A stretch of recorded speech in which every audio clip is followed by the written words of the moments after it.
now are on DAZN's YouTube, but there is that the main card that's gonna, I think, go on after this. So I'm just trying to set it up on my third device. I got the TV in the spare room here. I got the laptop here. I'm talking to you on my phone. So, guys, I also put up in our Discord my locks. So it's a 5-leg parlay, which is kind of long for a lock, but it's plus 245. Depending on how heavy you go, it's over 140% return of investment. So you're doubling your money. I'm calling it my locks. So if you want to talk about that, if you're in our Discord, you can bring those fights up. If you guys want to join the Discord, that link is pinned here in the comments.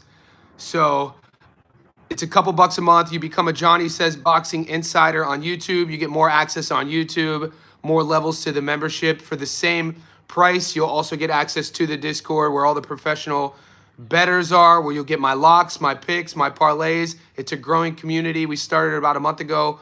We already got about, a nice little community going on in there. So definitely join and let me know where you guys are tapping in from. I'm going to keep this live for at least an hour. We're going to see, dude, I have Rios up every round. I know some of you guys took Tyre Jones. I stayed away from the Alex Rios Tyre Jones fight. And it just looks to me that Rios is just bulldogging him, bullying him. It's an 8-rounder. And, dude, he might stop him. Tyre Jones might get stopped. Jesus. This is a beatdown. They might his corner should probably stop this fight. Oh, what's up, Zach? Did you just join? Excellent, mate. Did you join on? You should get a star. If you join, Zach, you see how Mar has that star? I passed the Tyre Jones fight. Well, let me know. Yeah, if you join on YouTube, I'll get confirmation, then I'll send you the link. Salute, Jay. Pat. Yeah, I passed on the Tyre Jones fight as well. I mean, Rios' pace and volume is just very impressive, And it wasn't there's so much action this weekend, and there's been so much action. We had fights Wednesday night. There were, MMA fights in China because, some of the boys on the channel, love talking to me about the UFC too. So we had China fights last night. There's obviously fights going on right now. Oh, a big left hook by Alex Rios. 30 seconds left in the 6th round. I didn't see any value on taking this fight. I'm sure some fans took Alex Rios at plus 320, which, looks like a brilliant pick at the moment.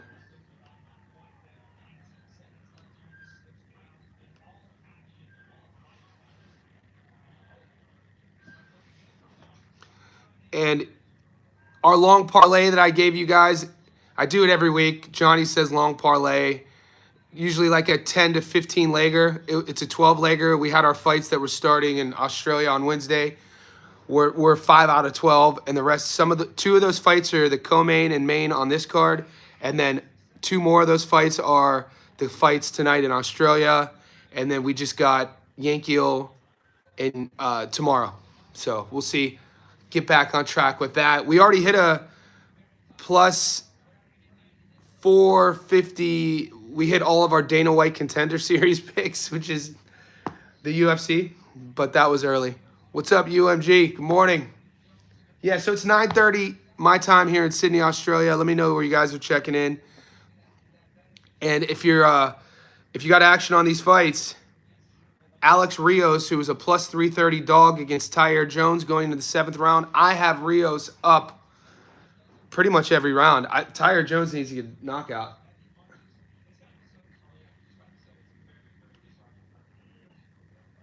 We got college football starting. Yeah, sports are kicking into gear. The boys. So the only sports I bet on are boxing, MMA. There's Zach Gilmore. So Zach, after this live stream, or Zach, what you could do right now, buddy, is go to my YouTube interface, the channel, and then you now have access to our multiple features. go to the post section. It'll say members only. So non-members won't be able to see this. In that members only section, Zach, you'll get the Discord link. Click that, and then you're in there, buddy. It's a growing group. The boys stream fights in there. Last week, I wasn't able to get a link for the UFC. I wasn't able to get the link for the UFC fights because I was out. And one of the boys in the Discord streamed the whole card, so it was pretty cool. Frank B, what's up, buddy? About to lock him up parlay. Let's get this. Yeah, if you guys have any questions on it, Frank, you can run them by me. If you're comfortable with it, let me know who you got. We could talk a little bit about it. Like I said, by this time of the game, it's the weekend now. All the boys generally will have their money and their locks made. But sometimes we won't get our knockdown props. So, for instance, the Yankel-Rivera fight, you could get a knockdown prop over 0.5. So all you need is one knockdown, and you're getting $1.85. I love that pick. UMG and UFC, who do you think wins? Rematch of Pereira and Ankalaev. UMG, this might be a hot take, but Pereira, man, Pereira has a lot of miles on him, big dog. You know that. Pereira came to the UFC with a lot of miles. And we're starting to see him, we'll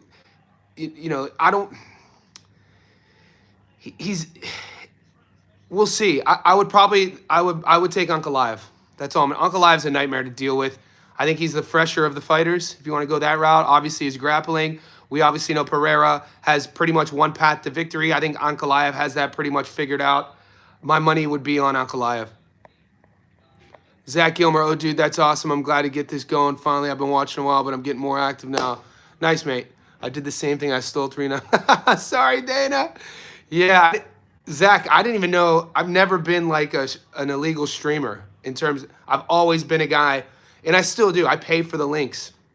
I pay for the pay-per-views, but I was, Sunday afternoons, I'm out with my girlfriend. We're, doing couple stuff, and one of the boys in the Discord under voice channel, if you click it, he has the whole fight on. It was insane. It was pretty rad. Mar, are you able to catch OSU games? Yep. Of course. I'm not missing Buckeye games at all. We got a big game, Mar, against UT, especially with a redshirt freshman. Super Saiyan. Dude, Tyre Jones is getting beat up. Belt to ass. Yeah, yo, do you think Paul Rivera by decision? Paul Rivera, Yankel. I have this parlay working. I'll go over that question real quick. So when I got the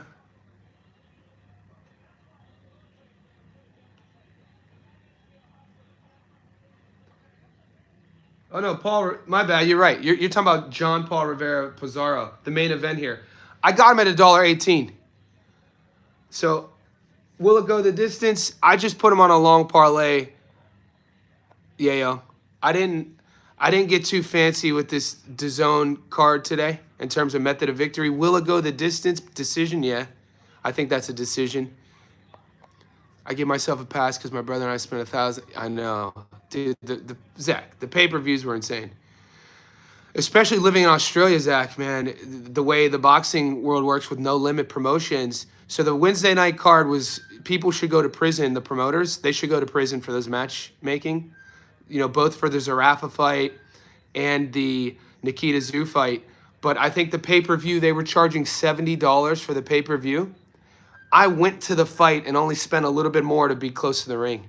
So, I mean, living in Sydney, living near the venue, it was at the ICC in Darling Harbour.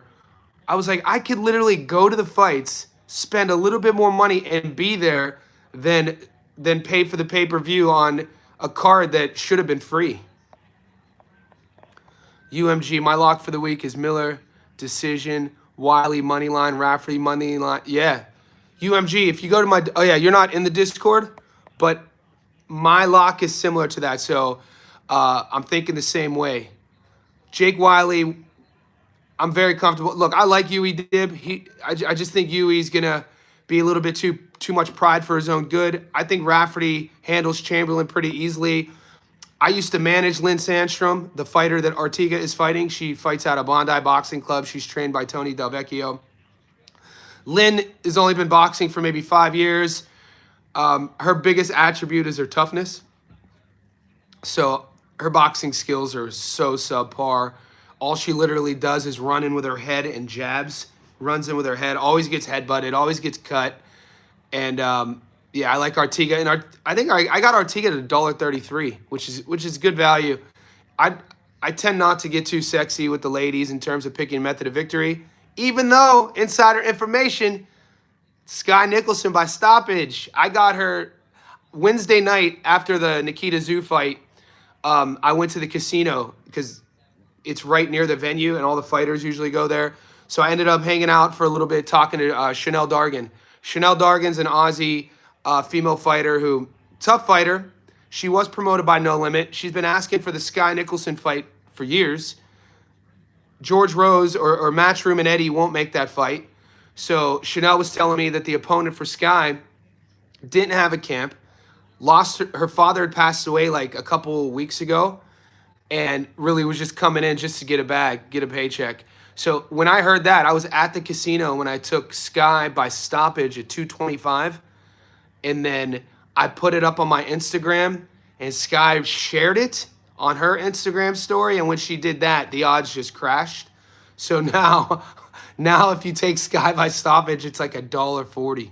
So, but I think she stops her. Frank, I try to play it safe, no distance, Shang. That's the best. Frank B, if somebody were to ask me, Johnny, what's the biggest lock of the week in all of combat sports? Tyre Jones just got beat as a $1.25 favorite. Tyre Jones just got beat. Might have lost every round. If somebody were like, Johnny, what's the biggest lock of the week? It would say Johnny Walker versus Zhang, not to go there. And it's only $1.19. So but that's the biggest lock. No distance, Zhang, Walker, Sterling, moneyline, Ortega looked horrible during the weigh-ins. I can't believe they're letting that fight go down. Zach says, yeah, that's insane. It costs less to be there. It's insane. Mar, did you post your Shanghai picks in the Discord? Just making sure. No, Mar. The Shanghai goes down in like, I think 8 hours, Mar. I'm going to post them after this because I know who I'm taking. What I'm waiting to see is what happens. I want to see what happens with this this main event because I got a little bit of action on the main event. Hold on. Maybe I did post. No, I already put my bets in. So, Mar, I do have my UFC Shanghai. I just haven't shared it yet. And it's a bit controversial. People aren't going to like who I took, but so I have a 4-legger for UFC Shanghai 22-1. I could share it here, boys. You know what? I'll just share it here because even for those who, we only got 15 on the live. The crazy thing about the live streams is because there's so much action going on online, there's so many other streamers streaming, I get more views on like a Tuesday morning or Wednesday. Usually I'll get between 60 and 80, sometimes 100 people on a Tuesday morning my time. But Saturdays for me, I tend not to live stream on the weekends because all the fights, all the boys are out. It's a Friday night in America. Yeah, so I'll give you my 4-legger for the UFC if you want more. So it's a 22-1. I'll post it in the Discord too. I want to see they're reading out the scorecards first though. There's no way they give this to Tyre Jones. Yeah, it's a whitewash. 78-74. Alex Rios. Yeah. Tyre Jones can't be disappointed. Rios came in with more energy. Rios came in with aggression. Rios came in with a good game plan on the front foot. He was like, I'm not going to give Tyre Jones the space, the time, or the opportunity to counter me. I'm not going to give him time to think. I don't think that Tyre Jones could deal with my pressure. I don't think that Tyre Jones likes to be bullied. And this is exactly what Alex Rios did. And moving forward, if you're Tyre Jones or you're one of his opponents, this is exactly how you fight him. This is how you beat him. And, these are prospects, you know what I'm saying? But we're just, looking at, when, as fighters grow in their career during losses, if they don't make adjustments in terms of how they got beat, they just continue to get beat the same way. If they are sort of like rising prospects that the promoters feel could win a world title. No shade against Tyre Jones, but yeah, I don't know if his handlers. I don't know what his handle. Alex Rios was a level above. It looked to me Tyre Jones. It just came down to Jones that didn't have any answer for that pressure. But back to the UFC Shanghai. There's a really hot prospect fighting. He's a contender now. He's half Chinese and half, I think it's Irish. Lonnie Kavanaugh. Lonnie Kavanaugh is a huge favorite against a veteran, and I think the bookies got it wrong. I do. So I took Charles Johnson at $2.71. Charles Johnson is a guy, been a champion at every level. He was the LFA champion. Charles Johnson's the only guy to beat. Hold on, Amanda Serrano. Charles Johnson's the only guy to beat Joshua Van. He's a 5'9" flyweight. His cardio is absolutely ridiculous. Lonnie is about 5'5" or 5'6", I think. Lonnie could crack. I think, you know what? I do think the bookies got it wrong. Conceição MVP prelims not there. I missed it. I have to rewatch it, Julius. I was boxing earlier, so I just got back from the city. I just showered. That's why my hair's wet. I got touched up a bit. Fucking here.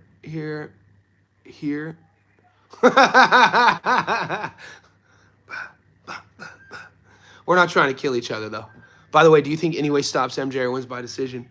I love that fight, UMG. I think MJ. Yeah, I think Anyway stops him. I love a knock. I always take a knockdown prop when Anyway fights.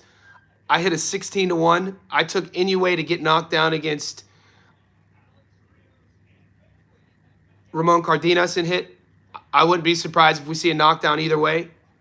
And but I think Anyway stops him. Johnny, what do you think about Boacek being on the undercard of the Canelo fight? Zach Gilmore, I think that's a great, because it's a rematch, because it's Boacek versus Brandon Adams, and being on the undercard of the Canelo Bud fight is a great feature for all of these fighters. So you have Canelo fighting and Bud fighting on the same card. You're putting your hand up. You know what I'm saying? And Boacek, I talked about him yesterday on our live stream.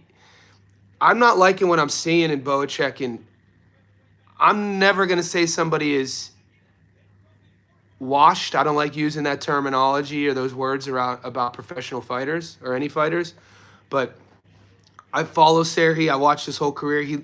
He doesn't look like he's wearing all that damage too well. I know he has a young family. I'm sure he's getting paid nicely. I love that fight on that card, to be honest with you. Oh, yeah, so Vega, it's a parlay.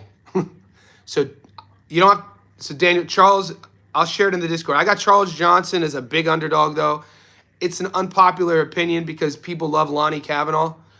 I think the bookies got it wrong, dude. Like I said, I could sell you on why I love Charles Johnson for an hour, but I got Charles Johnson. They got Kevin Borjas. Borjas is an underdog against Sumar Darji.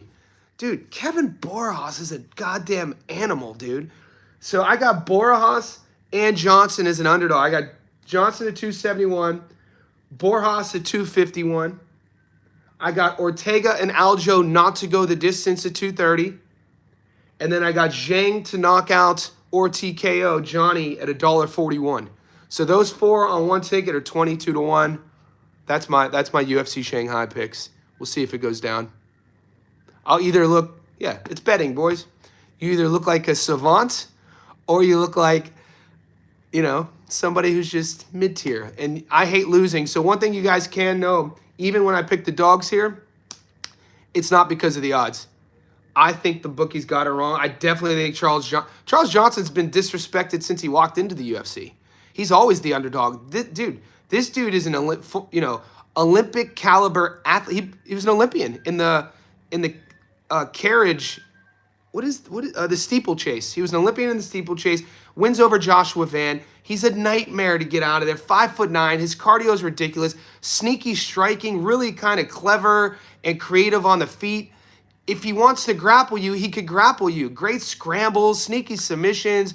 Lonnie is young, could crack. He's a dog. Lonnie is sort of the example of the new age MMA fighter, solid everywhere. Comes from a fighting family. Really fun prospect. People think Lonnie could be a future champion. And so Josh Van is fighting for a world title. And Charles beat him just a year and a half ago. That's all I'm saying.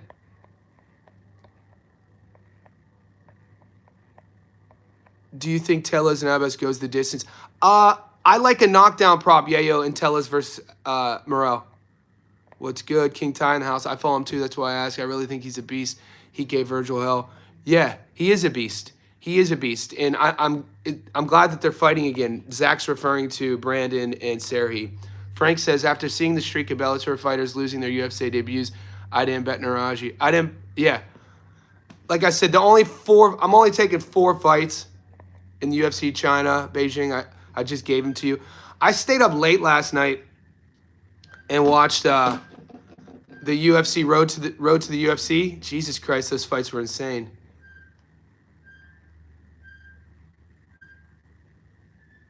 I'm trying to. Oh yeah, the stream ended, I think.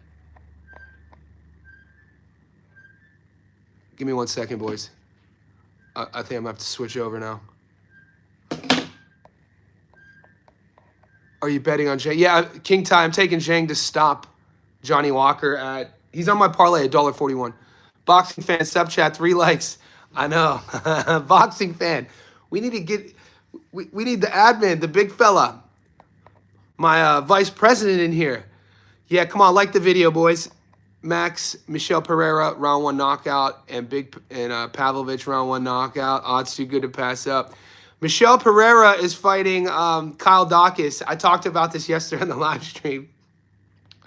It wasn't that long ago where Kyle Dawkins was, him and his brother, they were a product of the bubble. You know, during the pandemic, the UFC were the only professional sports franchise that were doing events. They were, having all those fights at the Apex. They created that bubble. Dawkins had always been a regional guy. He comes out of Philadelphia. His brother as well. Kyle was the younger one, had a lot of hype on him. He could crack, but as you know, durability is an issue, speed's an issue, reflexes. He's just kind of a really tough guy. And in the UFC, toughness really doesn't pay the bills. I don't know though, man. This kid's, when you see guys in their late 20s, early 30s who get cut from the UFC, who fought on the regional scene their entire career to get there and they get cut, usually they retire or they're done with it. For Dawkins to kind of, still train, still give it a crack, for them to give him the call and say, hey, bro, fly to China to fight Michelle Pereira. I mean, you're saying that you think Michelle's going to knock him out? I watched Michelle get outworked against a 155er in Canada. Do you remember that fight? But Pereira he's gotten a lot better with his energy management, his economy of energy. He doesn't do the capoeira dances, walking to the octagon anymore. If you're saying that the odds are tantalizing to take Michelle Pereira by first round knockout, then I would actually combat that. Why not just take Kyle Dawkins to win at plus 302? Because I wouldn't, Kyle Dawkins could crack, dude. That's it. He got hands. And we know that Michelle Pereira is going to stand with him. He's not the fastest guy, though. I'm just being devil's advocate on your pick, by the way. I'm not trying to change your mind.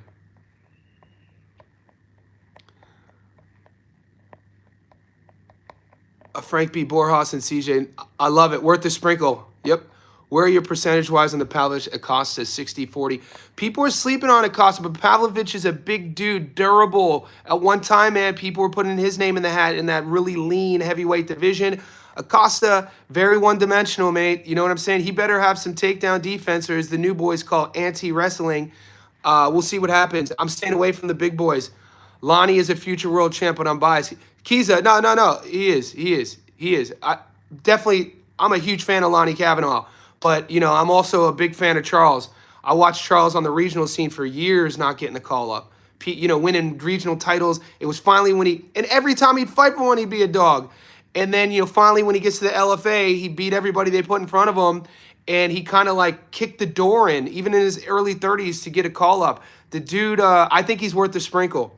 I think it's super disrespectful for Charles to be at plus, I think 295 is insane.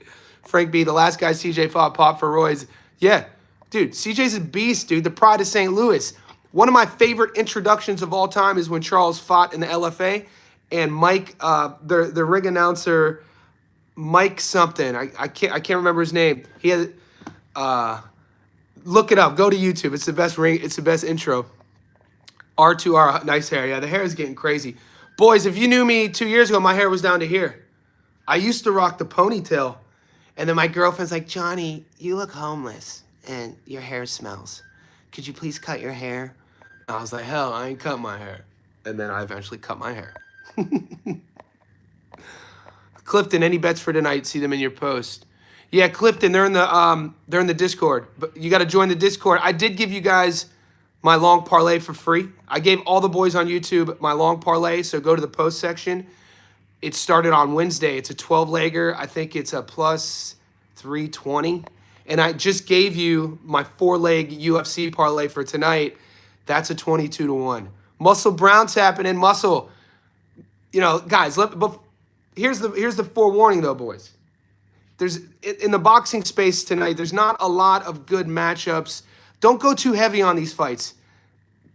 Don't bet the rent on these matchups today or tomorrow. That's all I'm saying.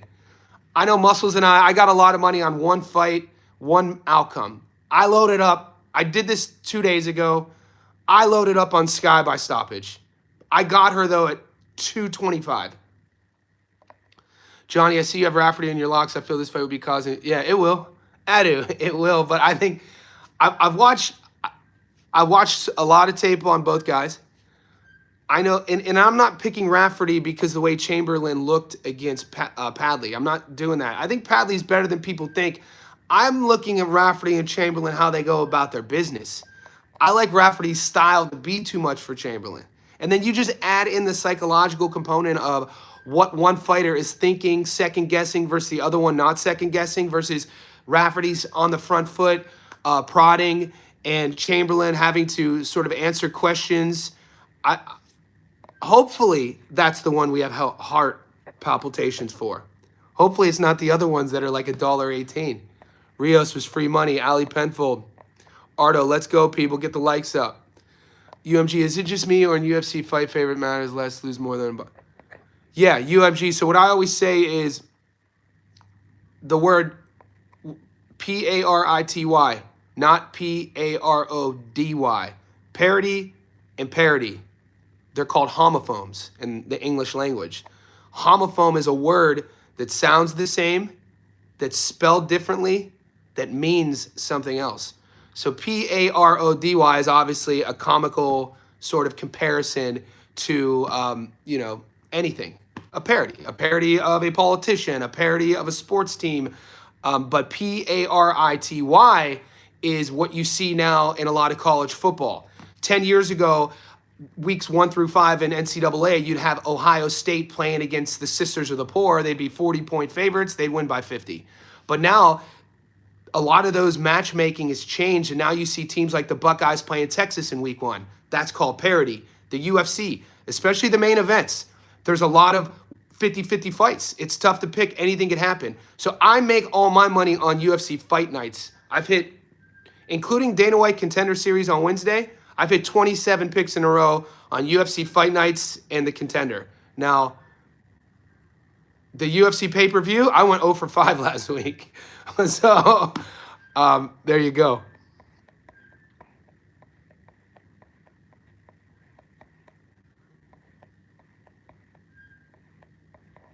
UMG, so Muscle Browns is a professional bettor. He puts all of his bets up in our Discord. Muscles will put 50 G's, make 30 G's weekly. So you're not going to bet 50 grand on UFC unless you're Drake and you have the company STAKE paying him to do these posts saying and showing slips of him betting millions of dollars, which he's not. Steak is obviously pain. So boxing is the way to go. If you're a heavy hitter like Muscles, whose only job is betting on boxing, which is, I've been there with him the last quarter of a year. I've seen it. I got all the receipts too. I put them all up. Initially, I was sharing them, and I was like, Muscles, mate, you don't mind that I share these? He's like, bro, share them and tag me. And I was like, you want me to tag you? All right, I'll start tagging you. So yeah, Zach says it's because in the UFC, if you can't do one particular thing, you get fraud check, like when the Peyton Talbot dude got floored by a 37-year-old Brazilian. Yeah, Peyton Talbot. He did answer the call, though, in his last fight, even though I'm not a fan of Peyton Talbot. I wish we need to leave identity politics outside the octagon, dude. Come on, man. This dude tries to come in and make social sort of statements. You know what I'm saying? Like, stop. But I'm not a fan of that sort of thing. Let's just fight. Talented young kid, though. Very talented. King Ty, how you feel about the Jasmine Ortega? So, King Ty, I used to manage Lynn Sandstrom. She's fighting Jasmine Ortega. I managed Sandstrom from 21 to 22. Not a boxer. Not a boxer. Tough as nails. People going with Wiley tonight. What's his method of victory? Now, Adu, I've known Yui Dibbs since he was a teenager. I was, started interviewing Billy probably back in 2014. I knew Yui before he even turned pro. Great kid. The best, nicest family. They're trained by Skinny Hussein. Great coach. Skinny's brother was Hussey Hussein. One of my all-time favorite boxing matches ever was Hussey Hussein versus Jorge Arce. They fought twice. Watched the Jorge Arce Hussey first fight, 2005. Fucking war, dude. My point is, Yusuf, on the domestic level, well-rounded. His downside is his toughness. You know what I'm saying? Like, he's a bit too brave for what's in his tool belt. The Jake Wiley money line I like. I've actually been wrestling with the idea of the fight not to go the distance. Jack Turner knockout is a lock. Ooh, Julius, in this game that we play, and I quote TJ from Chilltown, there's no such thing as locks. I like that. Petition to rock the ponytail again. Yeah, I'll ask my girl today. I'll ask her. She's gonna be like, no, Johnny, you look like you're a madman. Your hair smells. I was like, what the fuck? Turner, I'll unsubscribe. Yeah, yo, I really like Zach Miller by decision. Jasmine by decision. I don't mind that. Dib versus White, go the distance. Yeah. Dib is, we'll see how he handles that style. Loaded heavy on marksman. No, you didn't. There's no. Poppy's trolling. Mar, are you creating a miscellaneous section for other sports? Mar, it's funny you say that.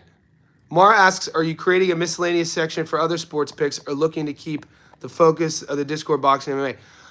I think I might have to create another one for American football, but that's it.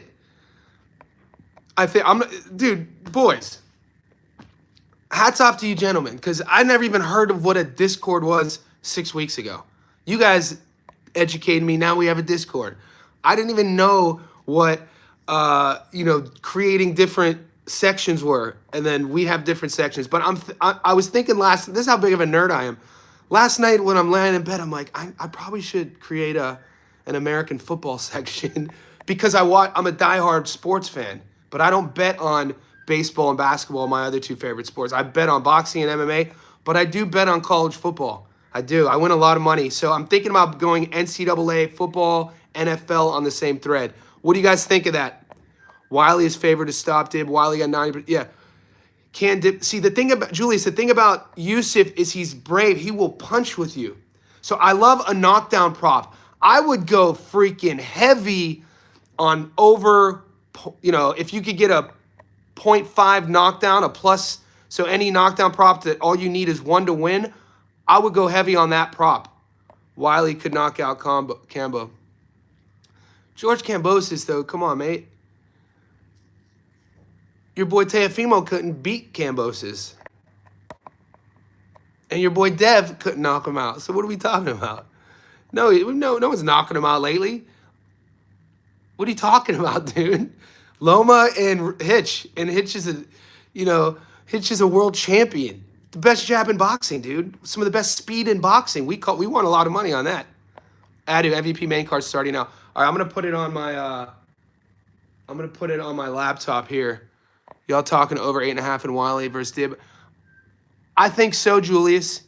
I think if Dib gets stopped, it'll be after 8.5. Blog Talk, let's go, Johnny. Got to be up at 5 a.m. here for Sky. Sal, where are you tapping in from? Muscles. Yeah, steak is definitely paying. Oh, yeah. Muscle Brown, we see through the BS, don't we? Johnny knows. That's right. Zach Gilmore, he's just a young dude. He don't get that. Koki, my favorite fighter at 147, Nick Flaz. Flaz is fighting. Is fighting my sparring. Oh, dude, Pete Dobson's my guy, mate. Good for Pete Dobson. Is Pete still a firefighter? I'm rooting for both guys. Same. Koki, I shared this fight on my Instagram. And I shared it on my YouTube. I do my best to promote Nick Flaz, mate. You know, fighting in firefights since he was a young dude. He's in his early 30s now. Instant entertainment. It's a great feature for both guys. You know, good for Pete Dobson to get another feature fight. Alex Rios. Yeah, Rios, belt to ass. Rios won every round, in my opinion. One of the judges had it 78-74. That was crazy. I had, well, or 78. I thought Rios won every round. Cigar, my buddy just hooked me up with the Alexander Rios pick 1 hour before the card. That's a good friend, Cigar. Thanks for sharing it in our Discord, mate. Julius, the next 4 weeks. Julius, it's been stacked since the silent film era, mate. It's always stacked. Ara wants that hockey boy. Yeah, not good. Roll Tide. OH.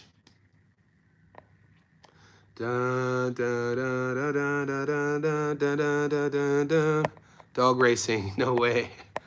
Yes, the footy. Okay. UMG. I remember in UFC last week, Asakura. Oh, God. Yeah. Let's not talk about the pay-per-view UFC last week. Just got off work. What I miss? Who won? Who lost? Rando. Alex Rios took belt to ass against Tehran and won every round, won a decision. He was a plus 325 dog. Zach says only one who could stop him was Loma. Loma and then Hitchens stopped him. All three dudes had 78. Did they 78-74? I thought it was a lot. Maybe because I had the volume down. Did you watch the fight? Do for basket, please.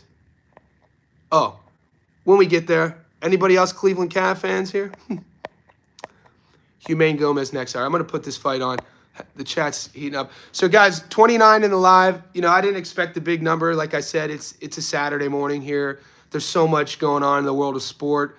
It's the weekend. You know, it's Friday in America. I'm going to leave it on, though. I'm going to put this the fights on, and we could chat about it. I watched the fight. Rios destroyed him. Yeah, I had Rios winning every round. It was an odd scorecard, in my opinion. But we got the Rivera Cordova card tomorrow. We got Chamberlain Rafferty tomorrow. We got Jake Wiley tonight. You got UFC Shanghai tonight. There's so much chaos going on, boys. We got to stay focused. Guys, we do not have to bet on every fight. So we don't have to be degenerates about this. What I've learned the most over the last 3 months is actually not... My biggest lesson over the last 3 months is actually when not to bet. You don't have to bet on every goddamn fight. So sometimes when there's all this noise and this chaos coming out of, you know, left field, right field, MMA, boxing, football, like you got to keep yourself centered, you know, or else you're finding yourself in this impulsive state, almost being sort of programmed by the machine of just transferring money, betting on this. Oh, there's action here. Oh, don't do that. You got to have your boundaries. All right, let's put these fights on. And upcoming fights. Why are we not seeing it? Rivera versus Bailey. Join live.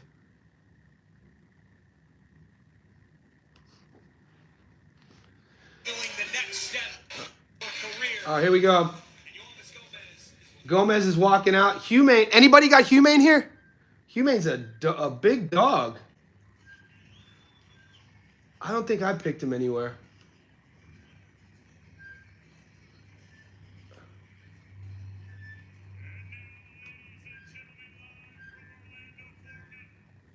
No, I got Yelvis Gomez here. You have $10 on the draw. Probably me and my brother and dad. Yo, what's up, Johnny? Indiana, actually 15 minutes from downtown Chicago. Nice.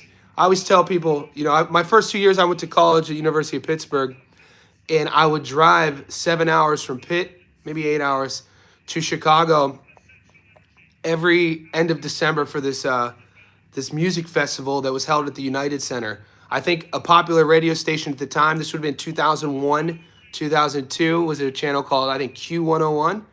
And Q101 would hold this like punk rock event at the United Center. And because all the dudes I grew up with, we only listen to hip hop, R&B, and rap.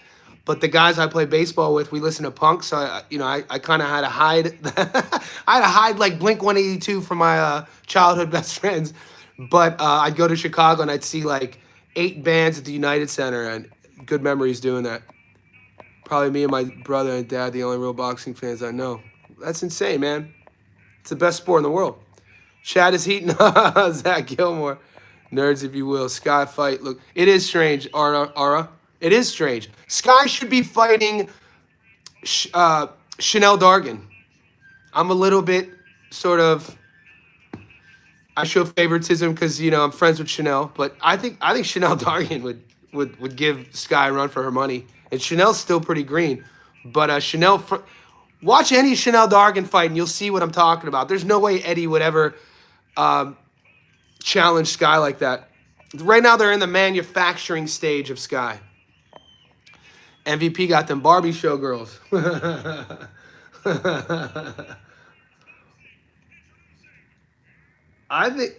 What do you guys think about Gomez?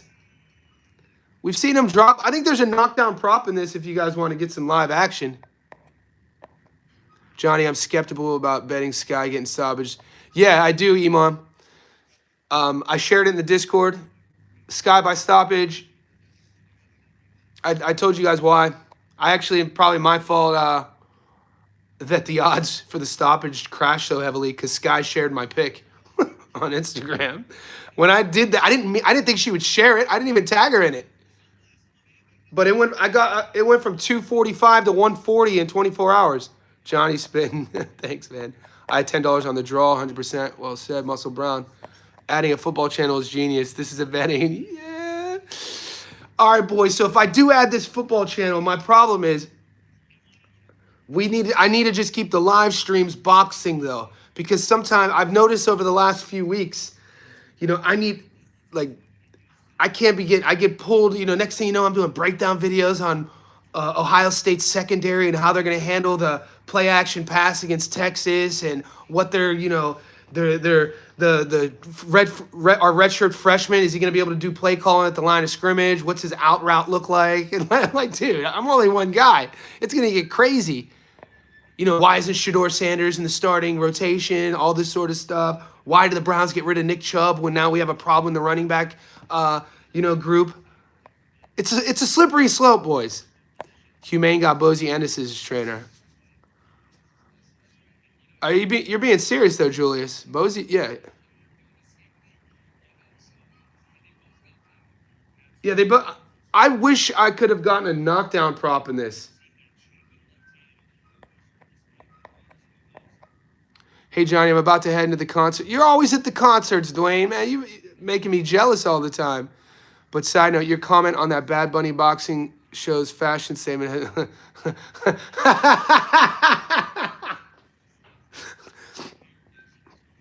Dwayne, I was talking about butter. I was trying to spell, what's that type of butter called? Ghee? Dwayne, I think it's called ghee butter. What does your book have knockdown prop for Sky? Iman, 3 days ago, it was at plus 225. Now it's at $1.40. So I wouldn't even play it now. Do you like Zach Miller by decision? I have Zach Miller on a long parlay. Zach Brown, bro had to hide his arm. I did. No. I had to hide my punk rock, Zach. Bro had to hide his R&B. I'm dying. No. I grew up, my hometown, Zach, Youngstown, Ohio. All my friends were black growing up. All my boys to this day, Palestinian and black. Youngstown's super multicultural, but like in the 1920s, all of the Italian immigrants and the Irish and German immigrants who were fleeing the wars came over to America. And so I grew up in a town, Youngstown, which is, huge old school Italian population, a lot of Greeks, a lot of Slovak. My dad was from Czechoslovakia. And then, when all my friends growing up in the old steel town were, black guys, still to this day. So like I grew up on R&B, like H-Town, Jodeci, Shy, Boyz II Men, Drew Hill's one of my favorite bands. So when I got to college, I started listening to punk rock. I had to hide I had to hide Blink 182 from my childhood friends because they would clown me. To this day, I still listen to Blink though, and I still listen to all my other music. How'd you guys score that first round? Nah, Fresh BX. We don't. Johnny says gamble. No way, dude. My mom would be so pissed if I had a channel that said Johnny says gamble. I didn't start this to be a gambling channel either, boys. Super chat, only questions. Them super chats. Adu, Fresh BX. Johnny says bet the Morgan. Johnny says divorce.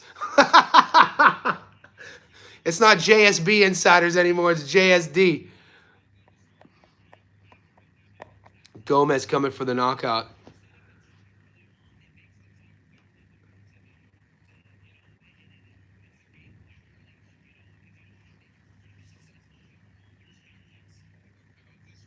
You'd have to think that having a feature on an MVP card, say what you will about Jake Paul, there's a lot of eyes on this card. Come for the knockout, mate. You know what I'm saying? I like that left hook he throws.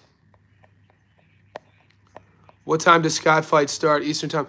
Muscles, I'm not sure, brother. I think it's in about 8 hours my time, maybe 9 hours my time. Zach Gilmer. Oh, I see. I had it backwards. Yeah. Well, I did have to hide my... So, yeah. So, you're from upstate New York. So, Zach, similar. I almost went to... I almost signed So, I played... It's called short season baseball, like single A, like 2001, 2002. I ended up playing down in South Carolina in Myrtle Beach. But, Zach, I almost moved to Jamestown, New York in 2001 because at the time they had a team, the Jamestown Jammers. I don't even know if that's a team anymore, but I was that close from moving to Jamestown to play baseball. You got to hide from your mom like you hid the music. Dude, Johnny says gamble. No way. That'd be insane. Gomez looking good. Let's go. Yeah, Gomez looks a level above. The thing about Gomez is, though, mate, he stands right in the pocket with his chin here. Gomez is fighting like this, though, right now. Can we get that chin down a bit? His chin's like this. Let's get that chin down a bit. Gomez, he is looking good. Johnny says bet on red. I used to live in Vegas. I lived in Vegas for 2 years, so I got some awful stories about betting on red. I played growing up until my senior year. They ended up moving me to third base, but I was a shortstop and pitcher, and then I ended up playing after high school at third base. But I pitched my whole life as well. Yeah, that's how I know Kelly. That's how I become best friends, to this day with Kelly Pavlik. Kelly and I grew up in the same hometown, but Kelly didn't start boxing until we were 10 or 11. And him and I started playing baseball together when we were 7. So I always tell people, Pavlik's older brother, Ricky, was supposed to be the world champion. His dad, Mike, who was my Little League coach, my dad and his dad were our Little League coaches. We would win all-star tournaments, and I was the pitcher. Pavlik was my catcher. And for years, Kelly's dad, Mike, wouldn't let Kelly box because Kelly was the best. Kelly always says, Johnny, I never put, you were the best player. Dude, even to this day, I never played with a better catcher than Kelly Pavlik. I always tell people, if Pavlik would have never quit baseball, he would have got drafted. 1,000,000%. Because Kelly, when we're like 12, we're 12 years old, playing in these all-star tournaments, working our way to the Little League World Series, and Kelly is throwing runners out on his knees. He had a cannon. And, his parents finally let him start boxing, I think, when he was 10. The gym right on the south side, right by our baseball field, was called Southside Boxing Club, run by a guy named Jack Lowe. And by this time, his older brother, Rick, was trying to get through the amateurs, and I think Rick ended up going to the military instead, and then that boxing dream fizzled out. And then it wasn't a long time before people realized that, holy shit, who's this little 10, 11-year-old with a right hand? Kelly just had astronomical power when we were kids. There's this huge state fair, or this huge fair in my hometown called the Canfield Fair. You could Google this. It still goes on. It's massive. It's like, I think it's like a 5, 6, 7-day event. The Canfield Fair. It was like 20 minutes from our house. We're 12 years old, and there's like 100,000 people there. It's massive. Farm animals, crazy people, elephant ears, and they had this boxing game. And I would be Kelly's hype man. It'd be me and Kelly. We're both 12. Hadn't gone through puberty, little kids with our baseball hats. And I would stand in front of the boxing machine, and I would call out, basically like, come on, any man, $20. I guarantee my 12-year-old buddy right here can beat you in this boxing game. Who wants to lose to a 12-year-old? Who thinks they can punch harder? Like that sort of thing. And we would make money. Grown men with their girls at a fair are losing to a 12-year-old on this boxing game. And a couple of times I thought we were going to have to scrap grown-ass men. And me and Kelly are like I said, 12-year-olds. But that's our relationship goes way back. That's why I keep that magazine right there. That's Pavlik right there on the before he beats Max Sertuche.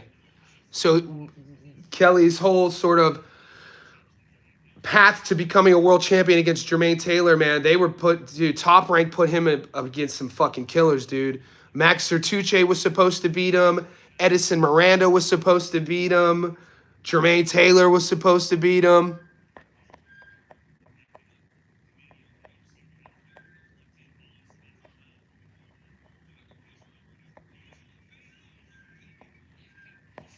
Zach, it's a crazy small world. It's all winter here, my brother. Baseball bet 2 good months, but it's competitive pop every round.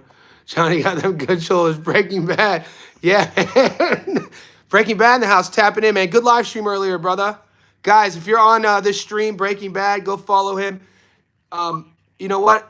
Breaking Bad, send me your YouTube stuff on Instagram. Send me that link on Instagram, and I'll share it on Instagram. Because Breaking Bad Boxing has a good channel. He just started it. He's very high fight IQ. He does great breakdowns. And before I even knew he was watching my stuff, I would watch his stuff. I watched his breakdown of the a couple weeks ago. You broke it down perfectly. So yeah, send me your links. I'll share it. Get you some growth. Steeltown. We'll be surprised if this goes. Hey, Humane keep adjusting his belt line. Yeah, Humane doesn't. I got the fight here. It's round 3, 40 seconds left. Yeah, Humane doesn't look comfortable. But you know what? He's popping. He's not sitting on anything. I got to tell you something, though. Gomez is over swinging a bit. And with Humane getting a little bit more comfortable here in the pocket, I'm not saying he's going to catch Gomez.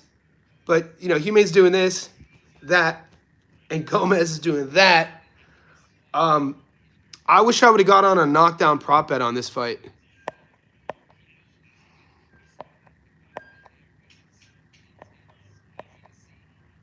Denim tears on the trunks. Haha.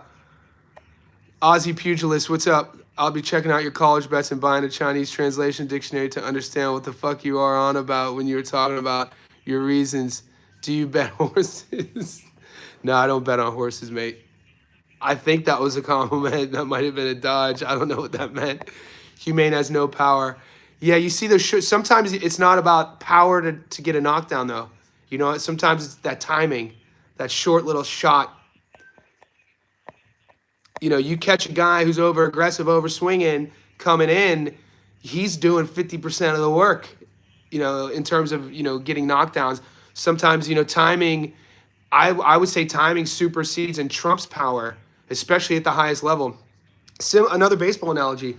It's similar when you have a guy who throws 100 miles an hour. You'll see, all it takes is for a batter to just make contact to take him deep. Betting horses. Yeah, man. I ain't bet. It's getting crazy. Could you imagine? We full-on degenerates. No offense, but I should mention, though, horse racing is in the culture down here in Australia. Like my girlfriend's like the most conservative in the best possible way. She doesn't swear, doesn't drink, never partied. She's an equity partner in a huge firm. She's very smart. One changed my life. The best thing to ever happen to me. I'm totally in love with this person. But when I meet her, she's like, "Do you want to go to the races?" I go, "What? What are you talking about?" She's like, "The horse races." So it's a thing here. They get all dolled up. We have a beautiful racetrack near here. They have a race season, and they all bet on the races. And so this girl doesn't do any of the aforementioned vices that I told you about, but she'll bet on the horses. And to her, because, growing up in Sydney, her family, her uncles, her, parents, etc., all bet on just the horses. It's not a thing to them. So me being an American, even on this stream, somebody's like, do you bet on the horses? I instantly think like, that scene in A Bronx Tale, even though I think they were betting on the dogs. But there's that scene in A Bronx Tale when they're at the races and it's like a Tuesday. I think they're in Coney Island and all the degenerates are there on a Tuesday. And Mush, one of the boys they called Mush because everything he touches turns to mush. All the boys, Sonny, Chaz Palminteri, he got his action. The boys are in suits. And then Mush comes, "Hey, number 3, let's go 3." And all the boys are, it's fucking, They tear their tickets up and they leave before the race is over. Like, I think horse races is like that sort of thing. So, but some places it's not.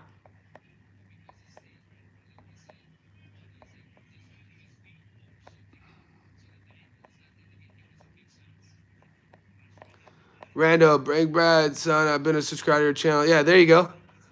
Going in the punch. I like Breaking Bad. Sweet. I told Breaking Bad I'm going to do my best to get the word out. He does really, really good job. We need more people like him. I think, it was kind of unfortunate when Jamie stepped away, Punch Perfect, and I think he left a little bit of a void. We need people who do the research. I'm pretty sure that Breaking Bad actually trains as well. Not that you have to, but I think when you train, whether in, any, on this topic, combat sport, it allows you to have a little bit of a different approach in what you're seeing. And that's one of my favorite things about when he's doing his breakdowns. And he's younger. He's like the generation before me. So he uses terminology in terms of like, for instance, regarding, the octagon and MMA fights, we would always say like sprawling or defending the takedown. A lot of the young bucks will say like, anti-wrestling or there's just different verbiage that like has evolved with the sport that I kind of pick up on listening to him do his breakdown. So there you go. Go give him a follow. MVP cards. Yeah, MVP. Do you know what, Julius, they're doing?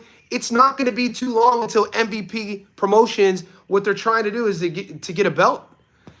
And, how long, a homegrown belt, a guy that they've kind of, or a girl, well, they got the girl belt, a guy that they've kind of like grown through the promotions to become a legit world champion.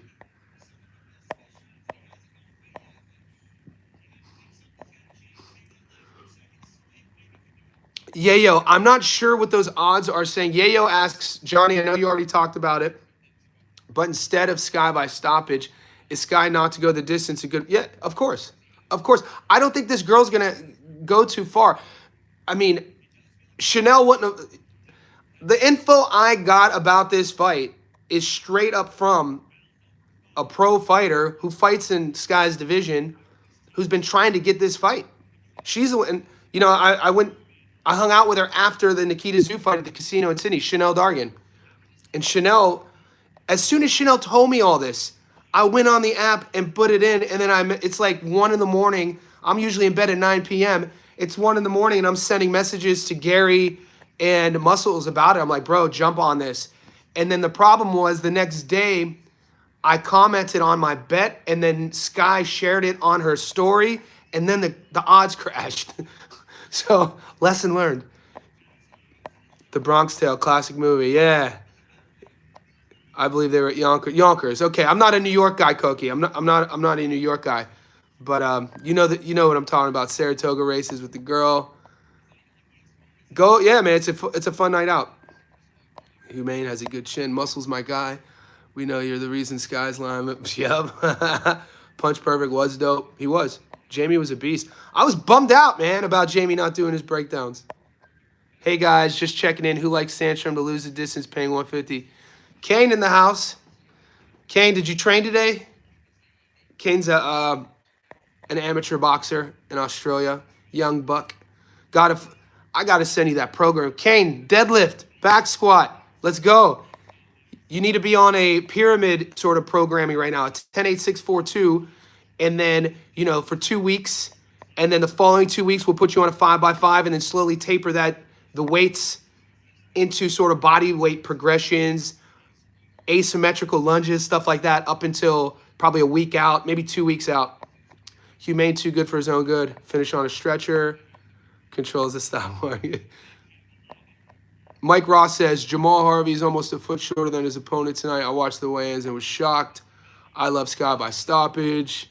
Breaking Bad, Punch Perfect was the man. And yes, I started training striking 6 years ago and grappling 5 years. Yeah, I could see it in your breakdowns. Keep it up, mate.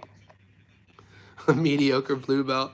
Well, at least you go mediocre blue belt and not white belt. And then enter, I don't even want to get into it, but I know guys, you know, the guys who enter BJJ like white belt tournaments who are like black belt judokas, and then they go and just win these white belt tournaments, not telling them that, yeah, I might have a white belt on BJJ, but I'm a fucking black belt in judo. Gomez tired. 5 out of 10, boys. Do you see this this tide turning? We got 10 seconds left in the fifth. Gomez Humane. They're saying that Gomez that. So you see how Gomez just throws that overhand, that hook, naked. That leaves him. When he fights the proper guy, he's gonna get countered there. You see a way Johnny Walker could win. Yeah, their big boys haven't sent. Anybody could do it. Anybody could win. Gomez does look a little bit winded here. Yeah, you know what Gomez doesn't do well, guys? He doesn't throw his punches at different speeds.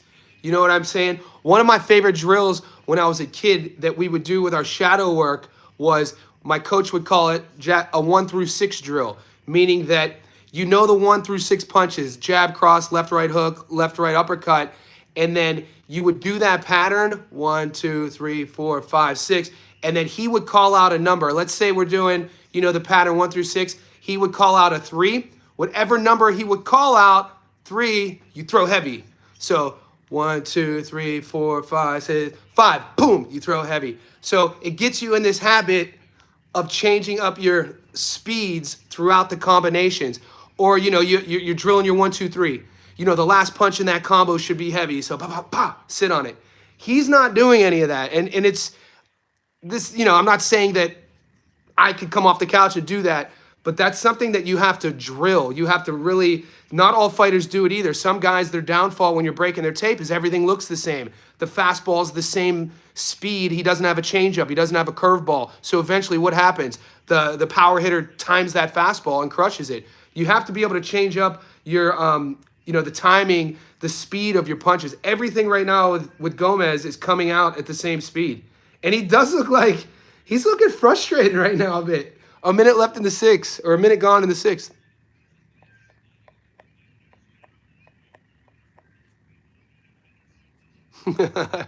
So Kane, he has you have a title tonight, brother. Can we get a link out here? So you see our boy Kane, he's fighting tonight for the New South Wales title. Man, I wish I knew where it was at. I would bring the missus and we would go. Is it in Sydney? Is it at the PCYC? Good luck, brother. Have fun in there. Gomez starting to look gassed. He does look gassed. Guys like Jesus Ramos fight like that too. Yeah, David. And at the world, you know who didn't fight like that, guys? Go watch Sugar Ray Leonard. Go watch Sugar Ray Leonard put his punches together. Holy shit, dude. Sugar Ray Leonard would throw his punches, and like he would throw like a 7-punch combo, and 3 of them in the combo would be at different speeds. And then like if you're, you know, if you love the minutia of the sport, the technical side of things, and you're watching this, you're just like, Like every time I watch Sugar Ray Leonard highlights, I'm like, I'm never hitting the bag again. I'm never shadow boxing ever again. I'm never boxing again. Because it's like, this guy is like here, how dare I ever do anything ever again? A guy who's elite at changing speed. Yeah. Dude, Nick Flaz versus Pete Dobson's a firefight, boys. I guarantee the mainstream won't pick it up. We're covering that fight 100%. I'm going to do a Stats Don't Lie video. Nick Flaz, Pete Dobson. Fun fight. Guys, we are 20 seconds into the sixth. Gomez looks... Dude, Gomez is fading.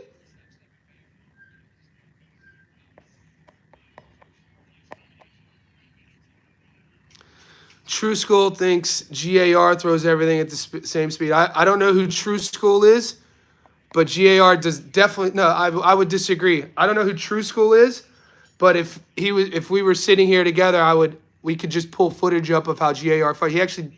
GAR, Gary Antoine Russell... I mean, watch how he leads with his jab. And then he'll pop the double and then sit, slip, and then throw the right hand. He throws his body work different, too. They both gassed. Pete Dobson, I had the pleasure to spar at South Box. How'd those rounds go, Koki? Pete seems like an animal in terms of, like, sparring with him might be a nightmare, actually. Like, there's certain guys you spar with that kind of like it's an unspoken... Now, not in fight camp. I'm remove fight camp. But there's certain guys you spar with and it's kind of like, we're in this together. Let's get through this. We're dancing. And then there's certain guys you spar with and you're like, this motherfucker is going life and death with me and we're sparring. No, I'm not getting paid for this. Dobson, I don't know him. It seems like he might be one of those guys. Nick Flaz is a good little fighter. I'm a fan of him. Humane on his second win. True School is a really... I'll check him out. I never heard of... I'll check True School out.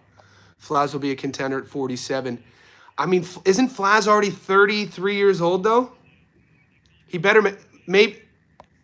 Flaz is in his 30s, right? Unless he had... I know he had a super early start, and he's taken tough fights since jump. But why do I think Flaz is like 33 or 34? I could be wrong. But yeah, I don't know if I agree with his take on GAR. Yeah, I wouldn't agree with that either, though. 160 seems to be moving slow. Hope to see Lara, Yenli, Adames. So I heard Janabek is moving. And somebody even said, somebody fact check this. On the live stream, I could see Janabek moving considering he's missed weight in the past and nobody wants to fight him at 60. I think it makes sense for Alam Hanalei to go up to 68. One of my favorite names to say in boxing. And one of the things, me being a petty guy who, I never talk about like the nerd side, but I read a lot and I write a lot. I've written 2 books. I only reference that is I'll judge people on how they pronounce things. And I don't get everything right. There's a lot of tough names in boxing. But the minute I hear somebody pronounce Janabek's name, Alim Kanuli, I'm like, this guy, I can't listen to it. Alam Hanalei, what a beautiful name to say. But I heard Adames, somebody on the stream said Adames was moving, but I couldn't find anything. What do you make of Hitchens GAR? Guys, I'm a huge Gary Antoine Russell fan. I think Hitchens beats him. I do. I think Hitchens beats him, man. I'm high on Hitchens. Dude, Hitchens jab, dude. Like, I'm a nerd for the small stuff. Hitchens' jab and his speed. You mix that with the title belt around his waist, the confidence that he took from stopping George. He's one of these guys that, I said it all along, man. He got overlooked in the amateurs, been overlooked as a pro. All that kid is going to need is to become a world champion, to get that little rub, and we're going to see a different version of him.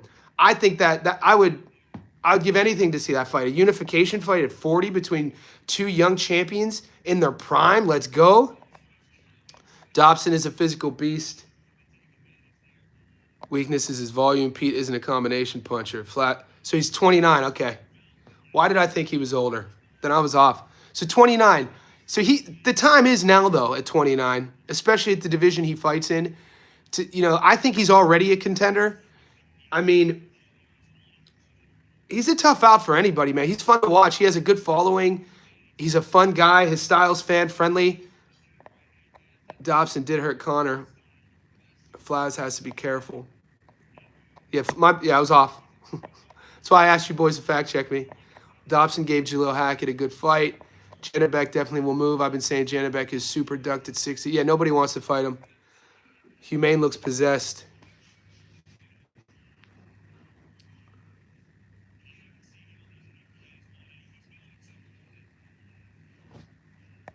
How you guys scoring this? Oh, shit. How you scoring this? Dobson works for the fire department. Yeah, I thought he did. They have it 68-65 Gomez with 3 rounds left. How you guys scoring this?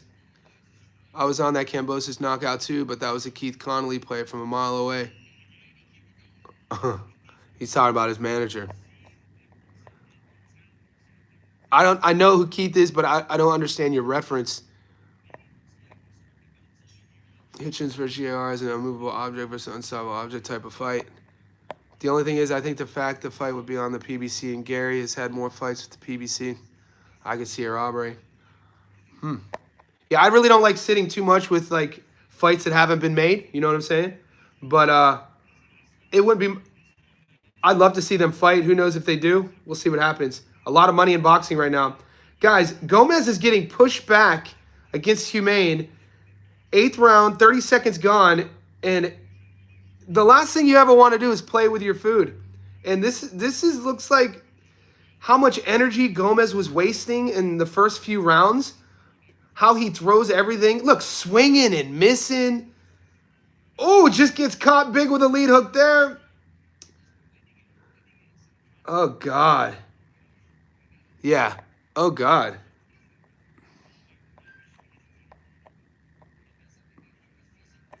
Do you also go live during boxing matches?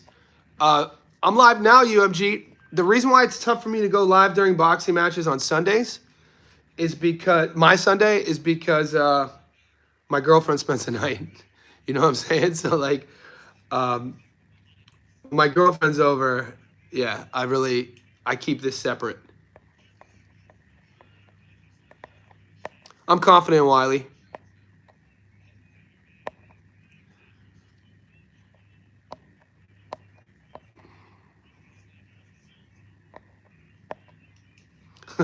Ardo RS says Humane starts to look like Wilder. Gomez looks like he doesn't want to be there now. A minute left in the 8th, guys.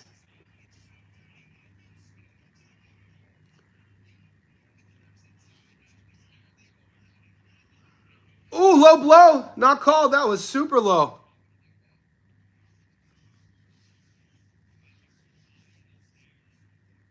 Does anybody on the chat, did anybody take Humane?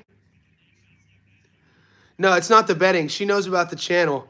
It's just that, yeah, she knows about this. I'm in a very healthy, the most healthiest relationship I've ever been in. So, boys, the young bucks out there, the only way to create healthy relationships, there has to be 100% transparency. So I don't keep anything from her. But the last thing I want to do is hang out with my girl and I'm live streaming. You know what I'm saying? I'd rather be with her. So that was my point. What's up, Damu Brat? New Johnny says Boxing Insider. Also, you bet on draw and Humane, Ardo? Did you share that in the group? Oh, this is a good end of the round. Oh, a big left hand. That was a better round and a better way to end it for Gomez. He shows a little bit of life. There's 6 minutes left. Dude, if you got people hyping you up and you got promotional teams around you and you're not prepared, you don't come into a feature fight prepared to go 10 rounds, come on, man. That other than missing weight, there's nothing more unprofessional. Do your goddamn road work. You know what I'm saying? Put the work and live like a champion. Live like a samurai. Last night on my Instagram, it's still up. You could go to my story. I shared a book that I read in 2013 that changed my entire life regarding discipline. It was written in the 17th century.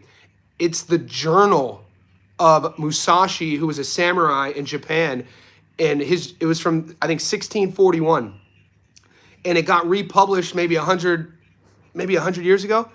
And it's literally just this man who's like a Ronin, like a guy who's not like kind of exiled, and he's just, fighting to the death against the other villagers' best samurais, and he's undefeated, never lost, and he's documenting the way he goes about it. And the way Musashi, the book is called The Book of Five Rings, and some of the quotes in it, burned in my memory. To know the way broadly, you'll see it in all things. So the idea that you master something, if you can master one thing, if you could learn how to, you become like we'll say a black belt in karate, you could become a black belt in anything. You learn how to rewire or, fix an old engine. You learn the systems and the methodology, and you could take that literally with problem solving skills into anything. But more importantly, he talks about living within yourself, living like a samurai, not expecting anything external. When I'm thinking about boxers and I'm thinking about guys who get out of shape in between camps, who drink, who don't live like a pro athlete, and they got, and they make it to this level, and you start seeing them run out of gas in a fight, and then you find out it's because, they're on the bags, on the piss, smoking green, doing all the shit that you were doing as a kid, and it's affecting their performance, and it's just so unprofessional. I'm not saying that's the case. That's not what I'm saying. But this is the 9th round. Gomez does look a little bit better here. He looked better in the 8th. But, when you see guys that don't have the gas tank or they run out of gas, that's a preparation issue. That's you didn't prepare enough. You didn't do that extra 10K. You didn't do that extra 5 hours on the machine. You didn't do that extra deadlift. That bothers me. Then again, I am a bit of a, I'm a coach too, so.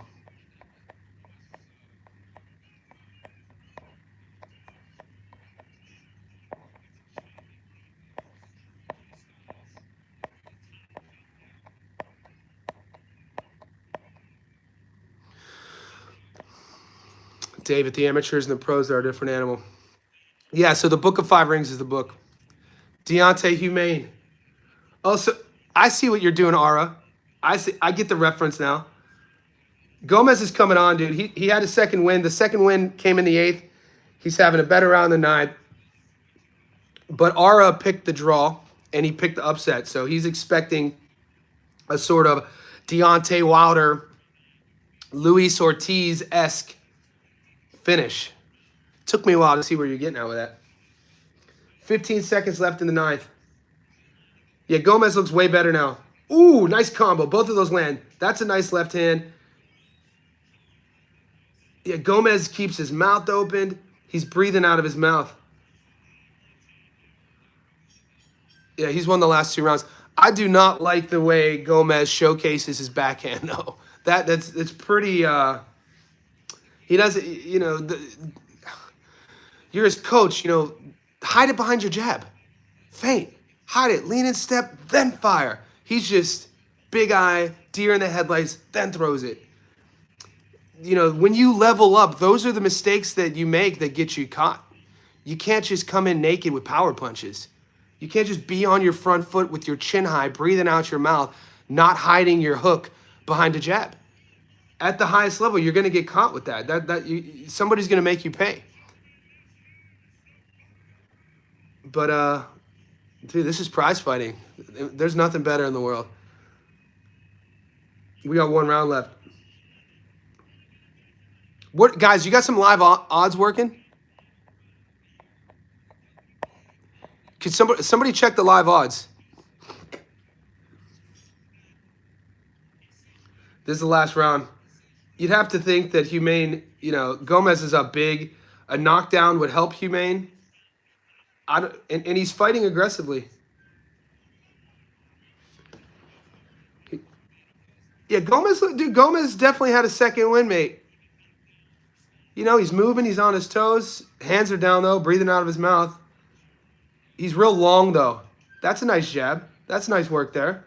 Good head movement. Yeah, Gomez is looking sharp. Gomez looks better in the 10th than he looked in the 5th. He was cruising, wasn't he?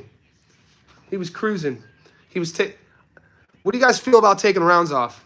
I know that's kind of like some people are torn on it. You hear pros. You could hear Sean Porter, even a very disciplined guy like Andre Ward give their perspective on rounds off, and they'll tell you, yeah, I was fighting so and so, and I took a round off, or it's a tactic to take rounds off, especially in a 12-round fight. Now you also have other guys, coaches like Teddy Atlas, guys like Gennady Golovkin, Lomachenko, Usyk. These guys they would never take a round off. So I'm kind of in that sort of camp. I don't believe in taking rounds off. I think that when you take a round off, you're playing with your food, and that's a dangerous thing, especially with a grown ass man who's the same size of you trying to take your head off. So I just think that's what Gomez was doing, probably in the 4th, 5th, and 6th. The 7th, I was talking a little bit. I've really been watching from the 8th onwards, and he looks a lot better. Getting tagged a bit here. There's about a minute 15 left. Humane flat-footed. Humane doesn't look like he has the cardio. It looks like he's going to be happy to just survive here, and he's still punching back, but he's down big. He definitely needs a knockout with a minute left.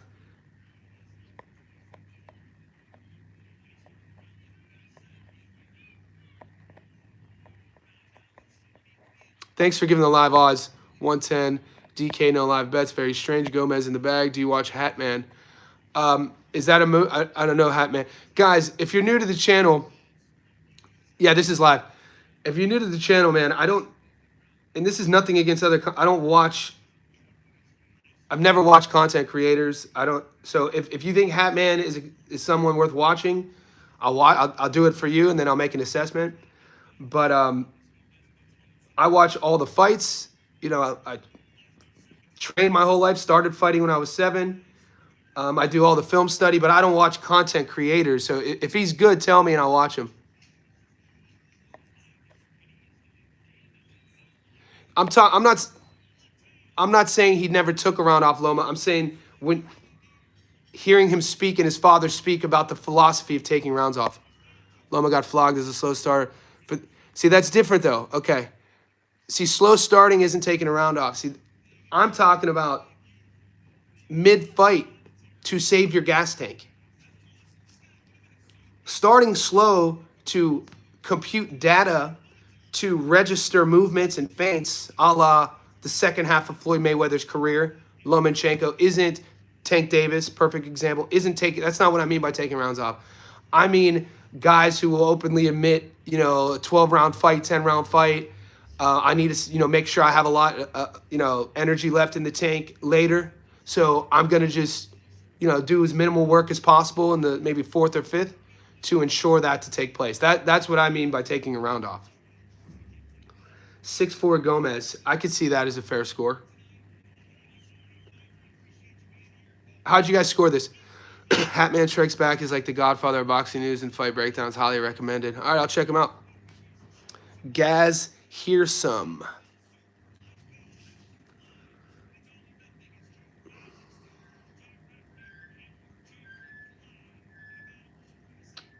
I'm pissed Rafferty cut his hair.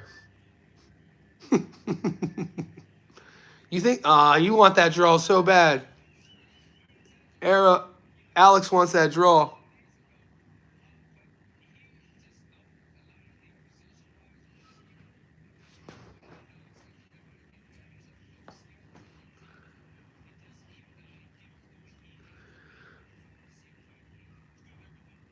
Damn, are they gassing Gomez up, or is it just me? Did they just say are these I don't know if I just heard what I just heard, but did they just say that Gomez has everything?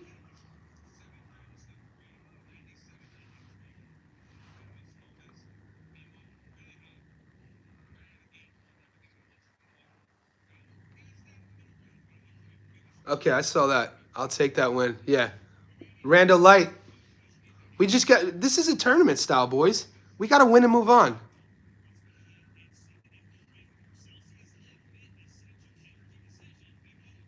Yeah, that is Bozy in Edwin's corner.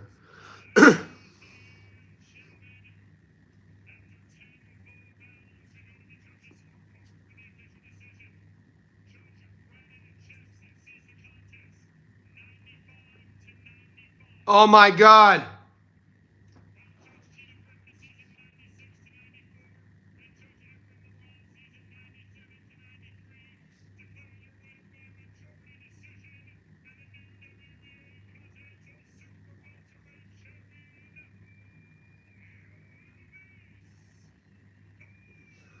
Oh my God.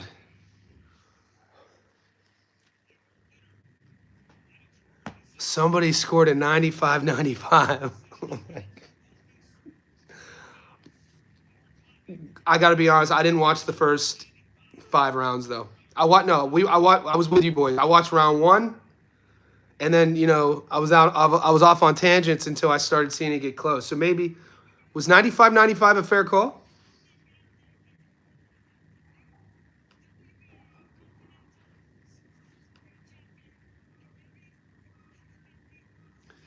Yo Elvis. Yo Elvis. All right, so we got Pizarro next, and then we got so this is our last fight, boys, until tonight. So Sky fights in about 9 hours. Jake fights in 10 hours.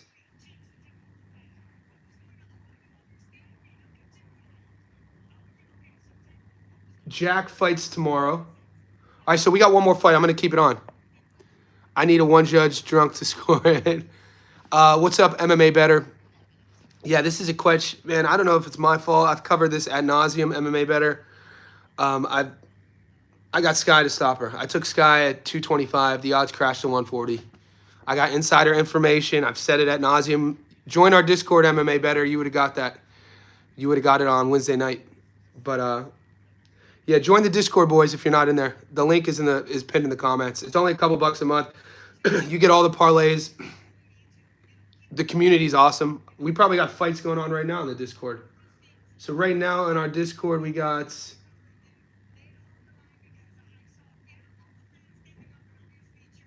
the boys are Gomez, Ruby Ranks. Who's in this boy? We got one more fight, guys.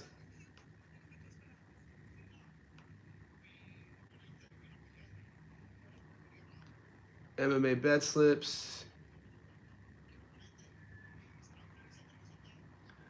Frank, good luck, everyone. Ortega looked like he had a bad weight cut. Honda's from my hometown. The center of wholly owned. Johnny's picks. You guys are savages. All right, guys. Yeah, in the boxing fan with the super chat. Thanks, buddy.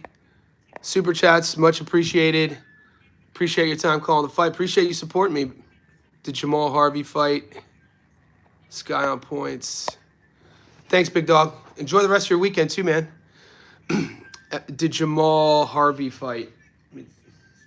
I didn't take action on that. Anybody on the chat know if Jamal Harvey fought? MMA Better. I started doing the live during the Tyre Jones versus Alex Rios fight.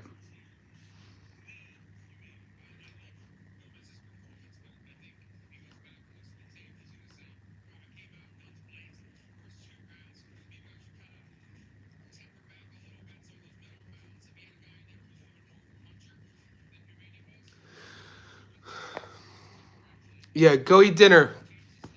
Kick it with the family, Rando. We got one more fight, boys. I'm going to leave it on, actually. We got John Paul Rivera versus Pizarro. That fight's going on any minute. I'll leave it on for this. Be right back. I believe he's fighting next. Daniel Bailey. Jinru. Daniel Bailey is fighting John Paul Rivera. I think he asked, maybe I missed something. He's asked about Jamal Harvey. Gaz, here's some. What's up, buddy? Thanks for the super chat, brother. From New Zealand, Kiwi. Prime Povetkin versus Prime Hrgovic. Ooh. I love this. This question instantly tells me that you watch boxing. I think people sleep on Hrgovic. I do. Is he in his prime now? Hrgovic? He's only what? Early 30s? Prime Povetkin? I'd like to see the fight. It's tough for me to call that one. Hrgovic just won me a bunch of money. Who do you like in that one, guys? Povetkin versus Hrgovic. I don't know. why I might lean with Povetkin. And when is Hrgovic's prime? Are we still waiting on Hrgovic's prime? You know, because sometimes in the heavyweight division, the prime comes a little bit later. Jamal's next, maybe. Okay, then you know what happened, MMA Better? Probably on my book. Because my book says that John Paul Rivera is next, but I didn't bet on Jamal.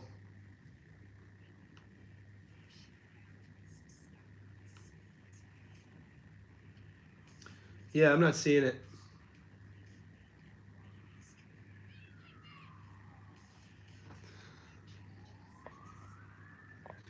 I had Gomez TKO knockout on a slip and decided against it.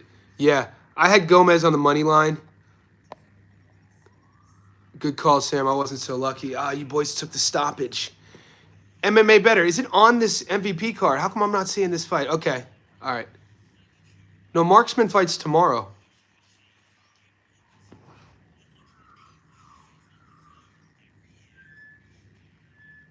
Doesn't Mark... Am I tripping?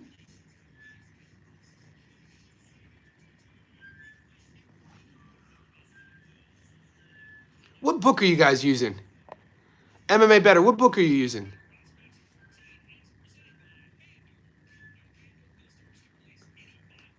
Because Sportsbet didn't even give me that. Gaz here, some here. True. I like the fantasy match. Hrgovic Prime versus Zhang. He did win fair and square.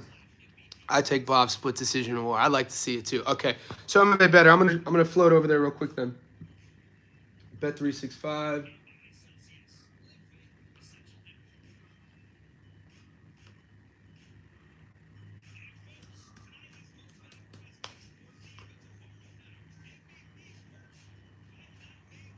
Yeah, I'm not getting. I'm not getting those options.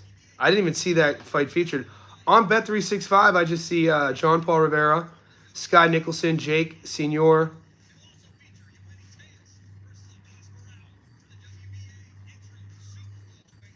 Oh well, we have another fight then.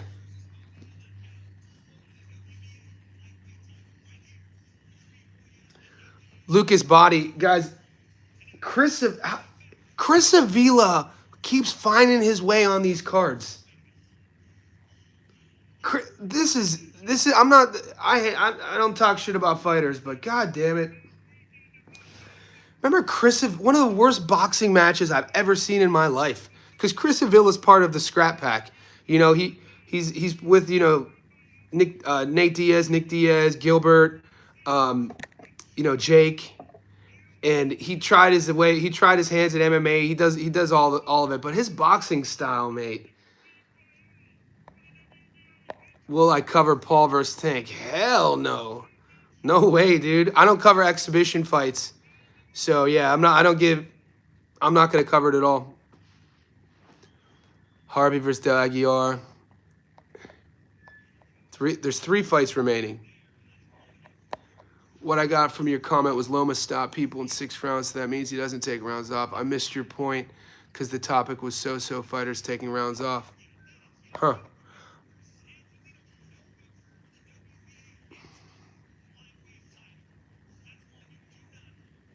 Yeah, I don't cover exhibitions, and I didn't cover Manny versus Barrios because I didn't feel that fight should have went down either. I didn't cover Jake Paul, Mike Tyson. I'm not doing exhibitions. I don't look. It's a sexy sort of perspective. I know a lot. You know, call it for what it is. It's an entertaining exhibition. It's not boxing. I'm a boxing channel. I'm not going to even entertain that fight. I personally, and you understand financially, yes, Tank has to do it for money. It's a bank robbery. I get it. But I'm not covering that. Are you serious? It prostitutes our sport.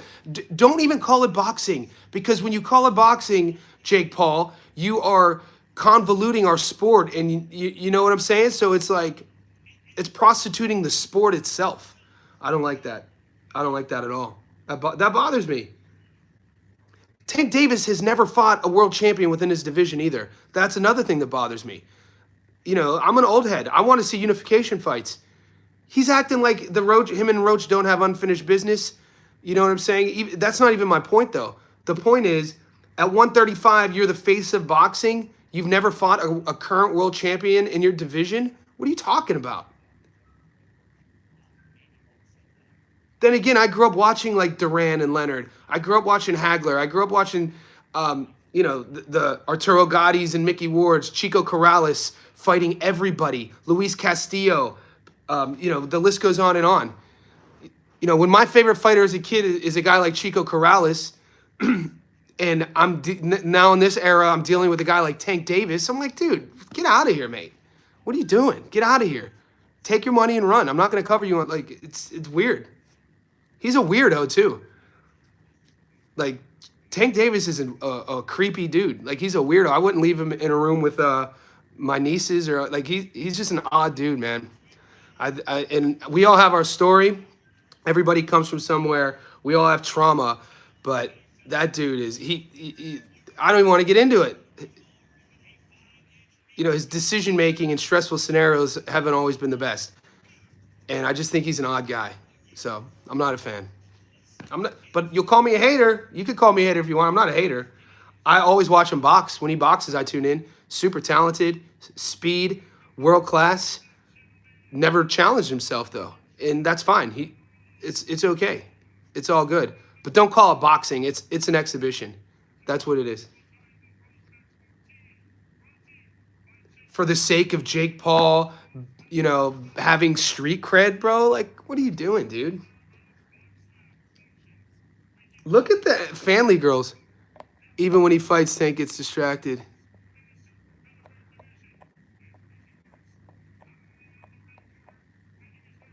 I've always said this though, boys.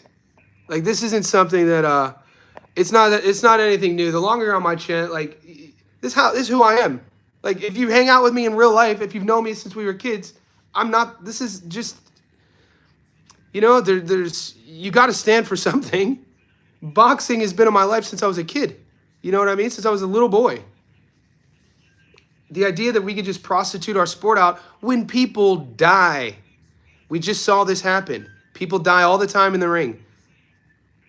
And with a sport that has real life consequences, with probably 99% of the fighters who give it a go, some of them are on this live stream. I have a lot of amateurs who follow me, a lot of pros that I'm friends with. They'll never make $1 million. They'll never make generational wealth. They'll have to have another job. And so when you have a guy based off of influence that could just come around and prostitute our sport, it's disgusting. And then big influencers or big boxing channels have to stay in line and stay in the pocket and, yeah, but get that bag though. He's getting his bag and, he's doing great for the sport. No, it's not, man. It's not great for the sport. It's not. And, what Jake does with the females as well, the average person will say what he's doing with the females is great. He's promoting women's boxing. On the surface, that's what it looks like. But it's akin to this is going to sound insane. It's akin to what Turkey al-Sheikh is doing in relation to what the Saudis do politically, geopolitically. And that's akin to what 1936, the Olympics in Munich was. Look up the term sports washing. This is exactly what tyrannical positions of power do to sort of disguise what's really going on behind the curtain. So obviously Jake Paul isn't committing atrocities against humanity, but what he is doing is, using the female promotion, the MVP promotion, all the good thing that he's doing, promoting the women, giving them featured fights, getting them paid for the sake of him behind the scenes, prostituting our sport, becoming super wealthy for it, taking spots from guys who will never get those spots, real fighters. And over time, the consequences of this will be the average boxing fan who comes to watch the sport will have a different expectation over time on what to expect versus what's really real. And it's not good for the sport.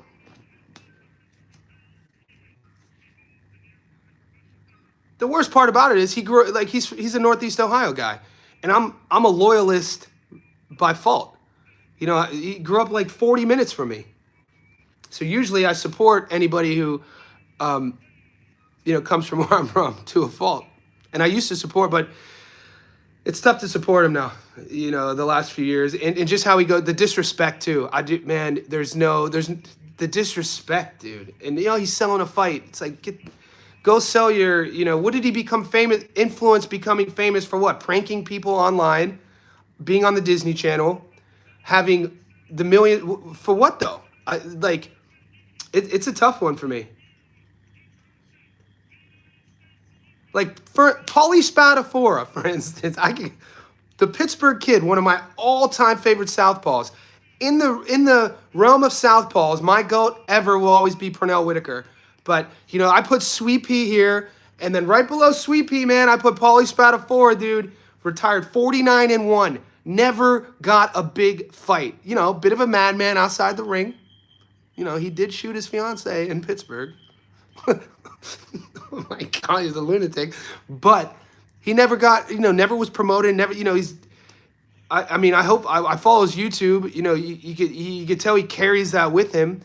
There's guys that, you know, risk their whole careers and never get that shot. And some of them who, you know, Emmanuel Augustus, a guy whose record is insane. You guys know him as the Drunken Master, but this guy never had a promotional company. Nobody marketed him. Nobody defended him. He had no team, and his whole career, he just had to put his hand up to fight everybody. And most of those fights were without camps. All of those fights were the B-side.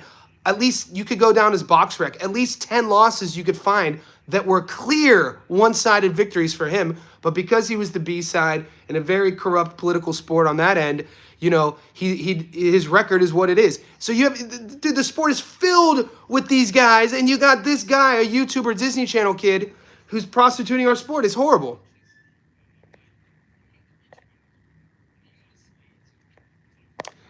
Jinru, appreciate the super chat, mate. That's freaking amazing, bro. Like, whatever it is, I appreciate you supporting me. He says, "What's up, Johnny? Salute to you and the channel. I appreciate your channel and content. Here's some shekels for a protein shaker." Mate, dude, you're a beast. I appreciate the support. Thank you for that, brother. Jinru, let's go. Guys, so we got Harvey and Del Aguilar. So if my guy from New Zealand's still on, or who was asking, MMA Better, you were asking about Harvey. Is this the guy that we should be on? It's a 6-rounder. I think some of the boys on the stream have Harvey. King Picks, you've been on the grind, Johnny. I see. Appreciate you, King Picks. Boxing man. So did all you boys get? Do you got action on him? I didn't say Artur Ara. Dude, you know that draw is coming one day. It's coming. He's the future. Okay, MMA. So I'll put his name in my book. And you think I'm lying? So these are like notes and names of guys. You can't know everybody. So I wasn't aware. I wasn't aware of Harvey. Give me like a MMA Better if you can. Give me like a 1-sentence pitch. Give me an elevator pitch, as the, you know, entrepreneurs, sort of pitch deck guys, angel investors would ask. Sell me on Harvey on why, because I don't know who he is. You said he was an Olympian.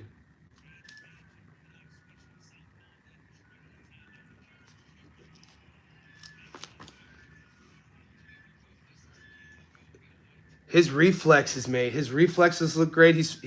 Obviously he's shorter. Is this his natural division? Oh, that overhand's nasty. He's gonna stop him. His speed is crazy. Oh, that counter's nice.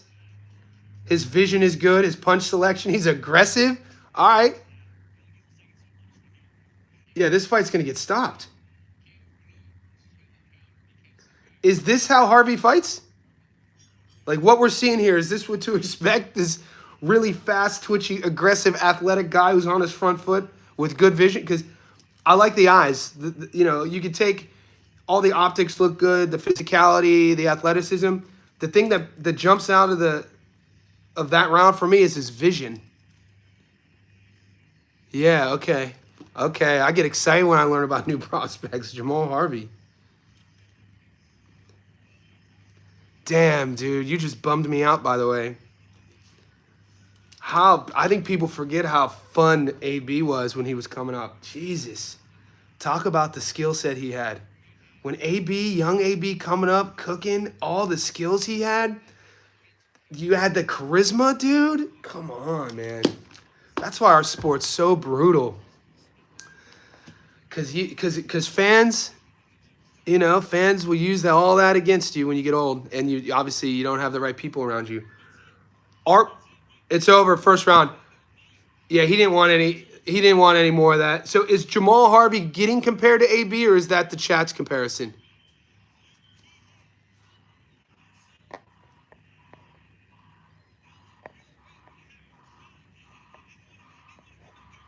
Yeah, he didn't want. How old is he? How old is Jamal Harvey? He got the old school Denver Bronco colors on too. Oh, there's his family. Look how happy they are. I love it, dude. When you hear guys online talking about breaking down fights and talking about fighters, and they talk about the energy a fighter brings, this is what we're talking about. And here's Jake Paul. This is what we're talking about. That energy he has, not like how fast is he, but you can just see it coming out of him. That's that youthful piss and vinegar my old coach used to say. Chaz V, Johnny, do you like marksman decision? I do. Chaz V, I got both of those guys. No, on the money line though. Chaz, for the Discord and for my channel, I do every week I do that long parlay, so I put the bets in early, and because I put them in early, I don't get the options for decisions. So the only method of victory I have in boxing this week is I got Sky by stoppage at 225. Nah, that was my comparison. He's from Maryland and is close to Tank's camp. He fell one fight short of the bronze, but he was a gold medal hopeful. Okay, Mar. Okay, I like the comparison. Is this his natural division? Is this where he fights?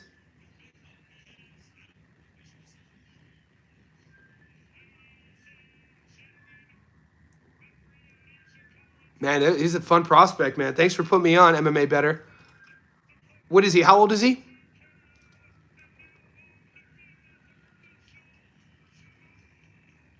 Was that his debut? Oh, we just watched his debut? Ah, that's nice. All right, now we get to document him. MMA Better, man. Hats off to you, bro. Because on a side note, one of my favorite things to do, as a student of the game is to catch prospects early, making a pro debut, and then just kind of document their career. And I didn't even know about them. I didn't. I mean, I left America in 2013. You know what I'm saying? And it's tough to stay kind of connected to the amateur scene in America. I know more about the Aussie amateur scene now than I do about the American amateur scene. He competed at 26 in the Amis, but he debuted at 30. Mark, thought on Lucas' body. You never saw him on your parlay. I have body on a parlay, Mark. I do. I think I do. I'll double check. I think body should win, but I think Lucas' body is going to be in a closer fight than people think. That's all I'm going to say. He competed 26. He debuted at 30. Okay, so he's probably gonna campaign at 30.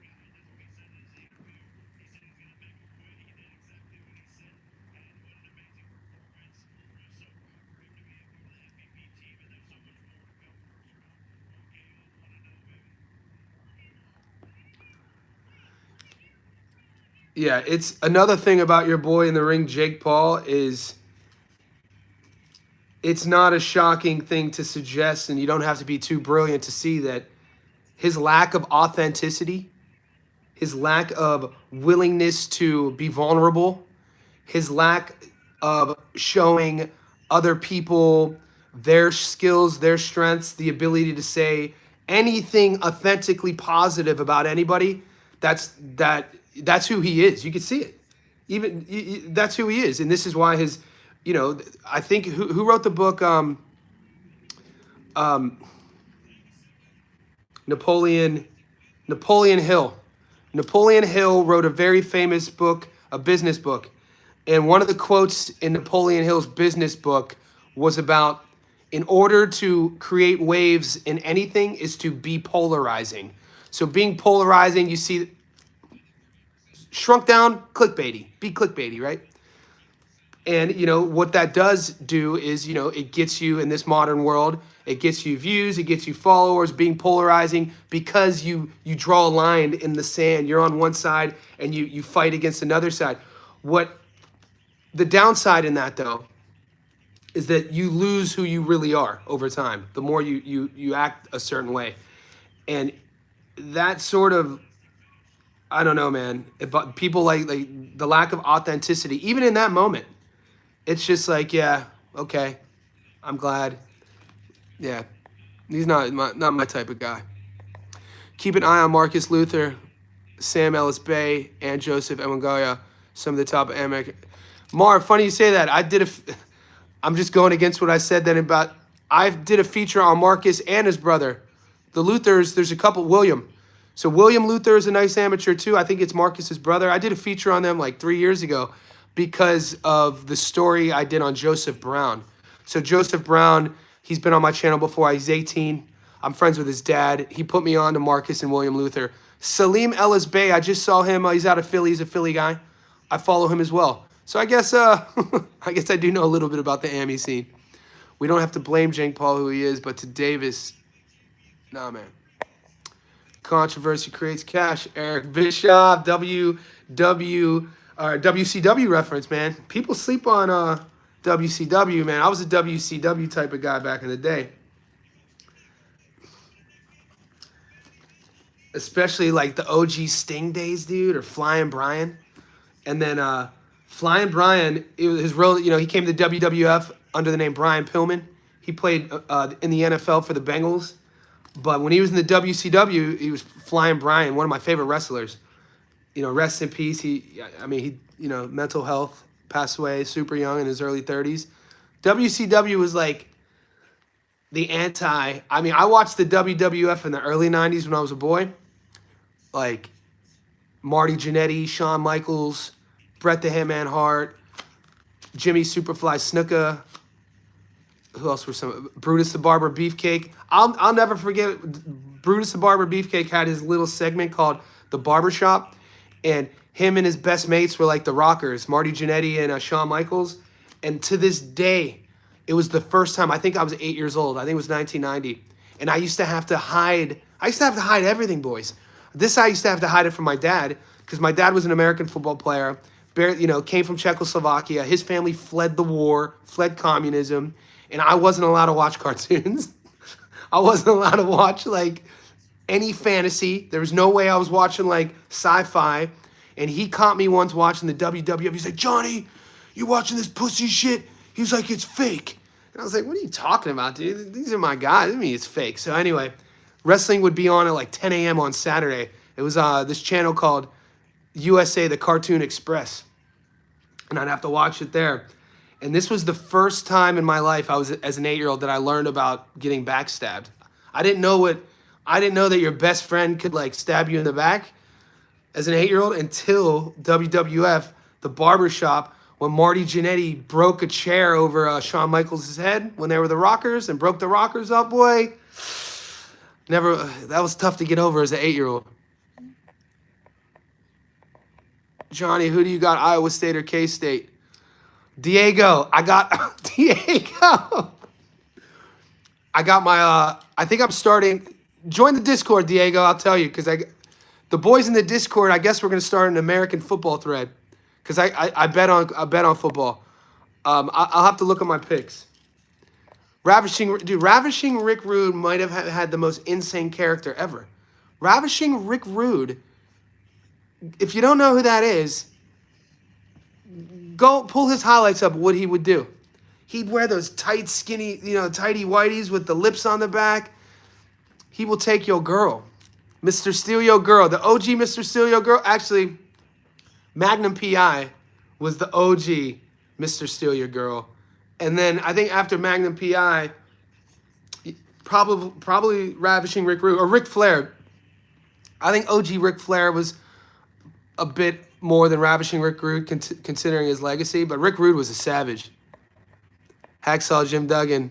Him and the Bushwhackers. John, I know, dude. I had to hide things from people, Fresh BX, man.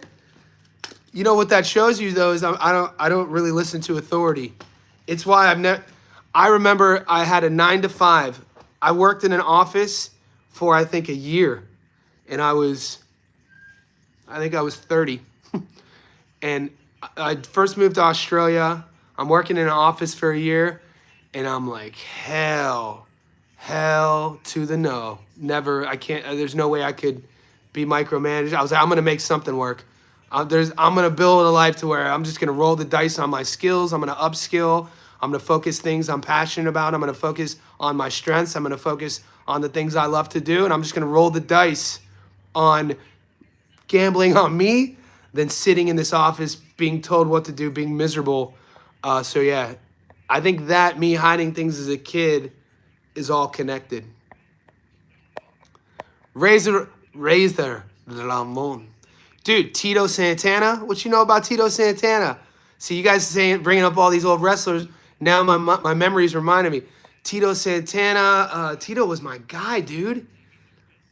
Dude, OG Triple H. When Triple H was Hunter Hearst Helmsley, and he would come out to the Ode to Joy. Da, da, da, da, da, da, da, da, da, da, da, da, da, da. And he'd have the I think it was the UK flag but the OG Triple H, mate. Hunter Hearst Helmsley was my guy. Forgot about Macho Man Randy Savage. Oh, the GOAT. There goes that word again, gamble. Who remembers New Jack and ECW? New Jack. I don't know if I ever watched ECW. The only wrestling shows I remember watching are WWF and WCW. Was New Jack... Why did I think New Jack was... Did he fight in the WWF? Who was the dude in the WWF who would come out, black dude, and it was before The Rock had taken off. He was the guy that was supposed to be The Rock. He was in The Rock's clan. It was the New World... not Ahmed Johnson. He'd come out and he'd be real twitchy. And his walk, he'd be like... Yes. Yes. Who was the dude in Nation Domination? Captain Lou Albano's River. D-Lo. Koki. Did we just become best friends? D-Lo Brown, dude. Dude, if you don't know who we're talking about, go to YouTube. Watch D-Lo Brown's entrances, dude. This dude sweat. What do the kids call it, Riz? This dude was popping. Like, my man was an animal, dude. Damn, that when they started doing their little clans, like when each sort of like, dude, that was such brilliant marketing. Dude, the whole, and then D-Generation X, to this day, you guys want to, where's tapping Deontay Wilder? To this day, the greatest upset in wrestling history. I watched it live on a Saturday morning. Who would you say? I don't want to tell you mine, and I'll be shocked. If I could give super chats, what's your biggest upset in wrestling history? And if you pick this, D'Lo Brown that won the Euro Championship, the announcer would say he was from Helsinki, Finland, or Rotterdam. What? I didn't know that. Yeah, how do I give Koki a free membership to the Discord? It was funny, that run was. I didn't remember that. No, not Bret Hart losing in Montreal. Okay, I'll give it a couple more minutes. It's only The Undertaker and I stopped watching. The Montreal Screwjob. Famous. Not that one, though. Dude, Dudley Boys, Hardy Boys, Too Cool, New Age. Dude, New Age Outlaws. He goes, the WWF Tag Team Champion of the World, the badass Billy Gunn, the Road Dogg Jesse James, the new... Dude, Age Outlaw, I forgot about that. Rey Mysterio beat Kevin Nash, got a big pop. Here was mine, and maybe I'm wrong on this, but it was a Saturday morning, and it was before X-Pac was X-Pac. He was the 1-2-3 kid, and he comes out wearing like the most Walmart uni, and I think he beat Mr. Perfect. He either pinned Mr. Perfect, and I don't know if that was part of the script, But when the 1-2-3 Kid, I think it was Mr. Perfect, and it just blew him up. And then the next thing you know, the next time we see the 1-2-3 Kid, he's X-Pac. Boxing fan, I watch Hogan slam Andre. You watched that live? Hold up. You were in the arena for that? Boxing fan? All great wrestlers, Johnny. Mr. Perfect is definitely top 3 favorite. Me too. His gimmick was great. He would spit the gum out, dude. He would chew up and spit the gum out. When he had to turn into Kurt Hennig when he left, Mr. Perfect, the Perfect Plex, dude. Come on. Who thought The Undertaker was going to lose at WrestleMania? Nobody. If anyone wants to laugh, type in Jimmy Del Rey entrance. Del Rey gimmick was a gigolo. Wasn't there a wrestler called the Gigolo? Guys, I was legit scared of Paul Bearer as a kid. Like, my nightmares were, oh, the Undertaker. Like, they would do the Paul Bearer segment because it was when they first started giving Paul Bearer his own segment, and it would go all black, and then the smoke fog would come, and then you would see, who did Paul Bearer have in the tomb? He had the coffin, and they threw the old dude in the coffin. And I was like, dude, come on, man. That was pinnacle American culture. Like, 90s WWF signified all of it. People dropping N-bombs on live TV. People literally having real life trysts with other dudes' wives, playing out in narratives on live TV, all the while we're 10 years old. We're like, I'm here for it. Like, the young kids now got Roblox. My little nephew, I'm like, let me see what this Roblox is. And it gave me a seizure. I look at it, I was like, we had the storylines, the WWF boy. Papa Shango, don't sleep. Papa Shango gave me nightmares, man. They went through this dark, scary phase where Papa Shango scared me. Paul Bearer gave me nightmares. Obviously, The Undertaker, when Kane came on the scene. Also, one of the things that scared me the most, I used to be a big fan of the Big Boss Man.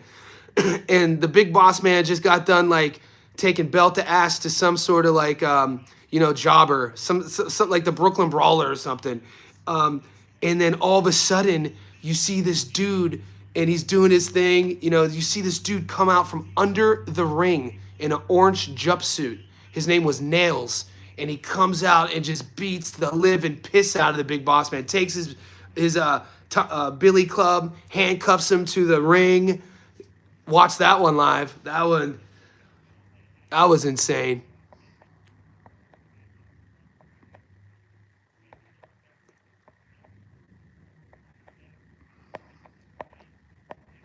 I remember when Undertaker threw Mankind off the hell. Mankind, I think, still wrestles on the low key. Every now and again, I'll still throw my towel. Yes, I remember I used to spit in the gum like Miss Beacon Treather live broadcast. Uncle took me when I was 7, too. That's a great uncle. That theater was weed smoke. That's when you first got high, boxing fan, as a 7-year-old. Paul Bearer was scary as hell. It's crazy how they got into these characters. It was said Undertaker would even act like the Undertaker when he was traveling the airport. Kayfabe was legit back then. They had to stay. I guess allegedly Ric Flair was like in debt. Like he had to get loans out from like loan sharks. And then for years would have to wrestle the debt off, all because he was taking private jets and fucking throwing money away, literally sleeping with prozzies. Like, literally, kayfabe. Kane said a WWF employee on fire. They wonder why. And this is why probably the generation we come from, we're not really getting offended at too much. You know what I'm saying? I ain't going to really get offended by, using inappropriate names or like, this is what we grew up to. Watching watching Big Boss Man get that ass beat, handcuffed by somebody who broke out of jail. Boy, you know how afraid I was to go to prison? I was afraid. I tell my girlfriend this, she's, sheltered life. I love her for her sheltered life for that, by the way. Youngstown, Ohio in the 80s and 90s were a bit different. And so my two biggest fears when I was 8 years old, this is no lie, was getting AIDS and then going to prison for life as an 8-year-old. True story. I tell Chrissy that. She's like, what do you mean? Getting AIDS? I was like, you have no idea. We would come home from school. It's burned into my memory. They had this after school special on TV about Adam and his 4 friends. And Adam wore a New York Yankees baseball cap. They were 4 friends in like Brooklyn. And these were like 20-minute shows, after school special, the more you know sort of thing. And Adam and his boys did Blood Brothers, and they cut their finger, and then one of them got AIDS. And I was like, what the fuck? This is the lessons they're teaching us when we're 8. And then going to prison for life, the other one.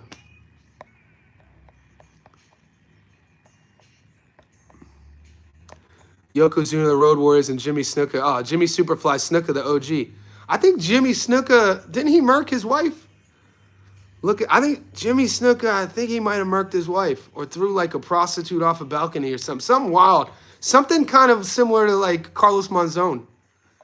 Boss Man went to Big Show's funeral and dragged his dad's Boss Man went to Big Show's funeral and dragged his dad's coffin across the field. Boss Man was a savage heel. He cooked Al Snow's dog. I didn't know that. They made Kane seem like he had a meta powers with his fire and setting dudes on fire. I remember Kane set Jim Ross on fire. I don't remember these. I'm back, boys. Rice. Oh, Rando, you missed a lot, mate. By the time Rando left at like the 32-minute mark, we're 90 minutes in talking strictly WWF. It doesn't matter. We are the world music days. AIDS was big back in the day. Yes. AIDS was big. Big AIDS. Yeah. AIDS was real big. DJ HD's, damn, what the fuck he did. Jimmy definitely did something like that and got away. I remember reading it. Yeah. Snickerfly. Jimmy, he was a hero of mine. Is this dude, does he, oh. All right, guys, hot take. When's the last time you saw one of Mustafa's fighters win a fight? That's all I'm going to say. Goat's probably not on this live stream because Goat's probably training or boxing. It's Friday night with you boys. DJ Green. Oh, bro, we've been on live for 90 minutes. It's been crazy out here. We just went on an hour chat about the WWF. But when's the last time one of Mustafa, the coach out of Atlanta, when is the last time one of his fighters won a fight? And he has a big online, am I missing something? He has a huge online following and a huge online presence. And when you watch his fighters fight, and hopefully this fight goes a couple rounds, we get to hear his corner work. It's some of the things he says to his fighters is insane. Oh, Elizabeth was a dime piece. We lost a lot, dude. Our whole era passed away. Like, look at the, like, no comment. Oh, Corey should win, though. All right, so Corey, they got one. All right, if Corey,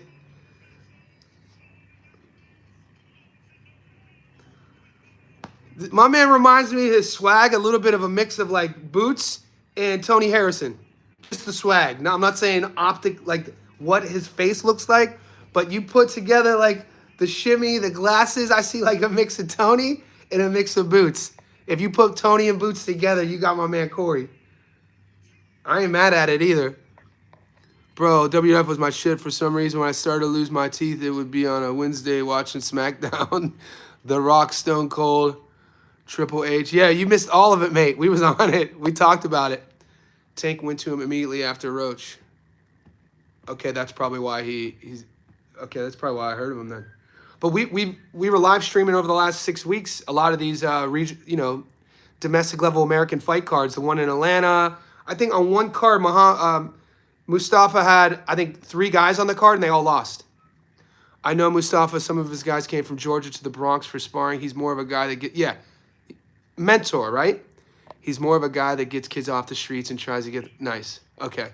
But they fight the same. See, that was the side, Kogi, that I was trying to figure out. That makes sense. He's a mentor, which is great. The sport needs that. And then, but you know, you mentor a guy. This has actually happened. He may be adjusting to the pro game, but personally, I was never a fan. Okay, this has happened with me twice. So I coached the fundamentals of boxing, right? I've been doing it since 2014. And I used to work at a public gym, but it was a health club. And two different times, and what I tell and I'm dealing with bankers, CEOs, guys who never learn how to throw a punch. But every now and then I'd get like an 18-year-old who wanted to learn how to fight. And then, you know, a year into it, it's like, bro, you're freaking good, dude. It's like, I'm not going to I was like, I'm not taking you to coach. I don't want you to fight professionally, but like, if you want to take the next step, I will take you to my guy who is a professional trainer, and you could join his gym, and then I'll have a sit down with both of you guys, and we'll talk about how you don't know anything about boxing. I will tell him you've never fought before. I was like, because if you go into one of these gyms and say that you box, you're going to get fucking beat up.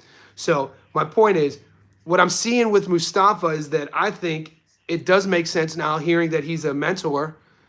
I think he needs to probably move along some of these guys then, because the pro game's way different. And especially he doesn't fight.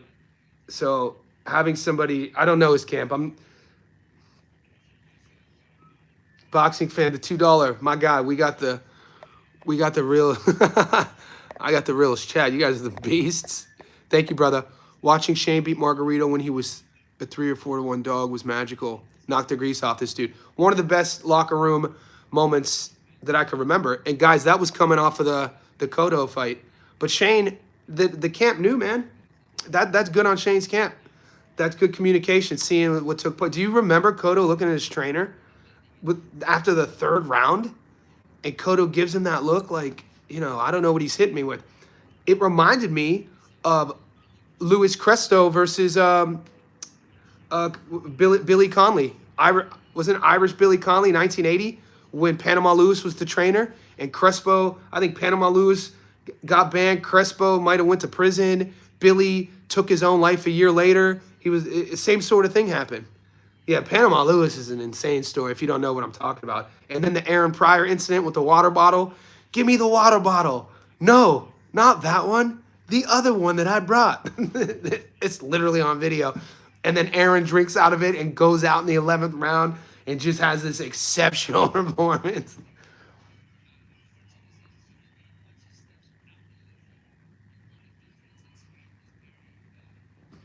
Guys, it's 11:45. So to give you some insights, my girlfriend's name's Christina. She spends the night like once a week. Now, I'm not a messy guy. I'm a neat guy. But this woman, she is like, she's pristine and to the best possible way. So when she spends the night, I have to what I call Chrisify my place, which means like I'm bleaching the bathroom. I'm vacuuming all the carpets. I'm doing all the towels. I got to go to the market to get food. I love cooking. So I have to Chrisify my place, which usually takes about an hour and a half to 2 hours. And she's spending the night tonight, so I have to end this stream.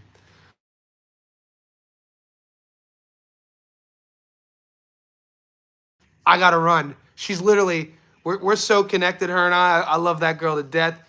She's calling as I speak. But boys, 90 minutes. Thanks for hanging out with me. Good luck on this fight. Good luck on the main event. I'm gonna put the UFC picks in the Discord. And if you haven't joined already, click the link. I call it hoteling my place. Yeah, I like it. All right, boys. My birthday's in April, Rando. April 27th. I'm a Taurus. But I'll see you boys.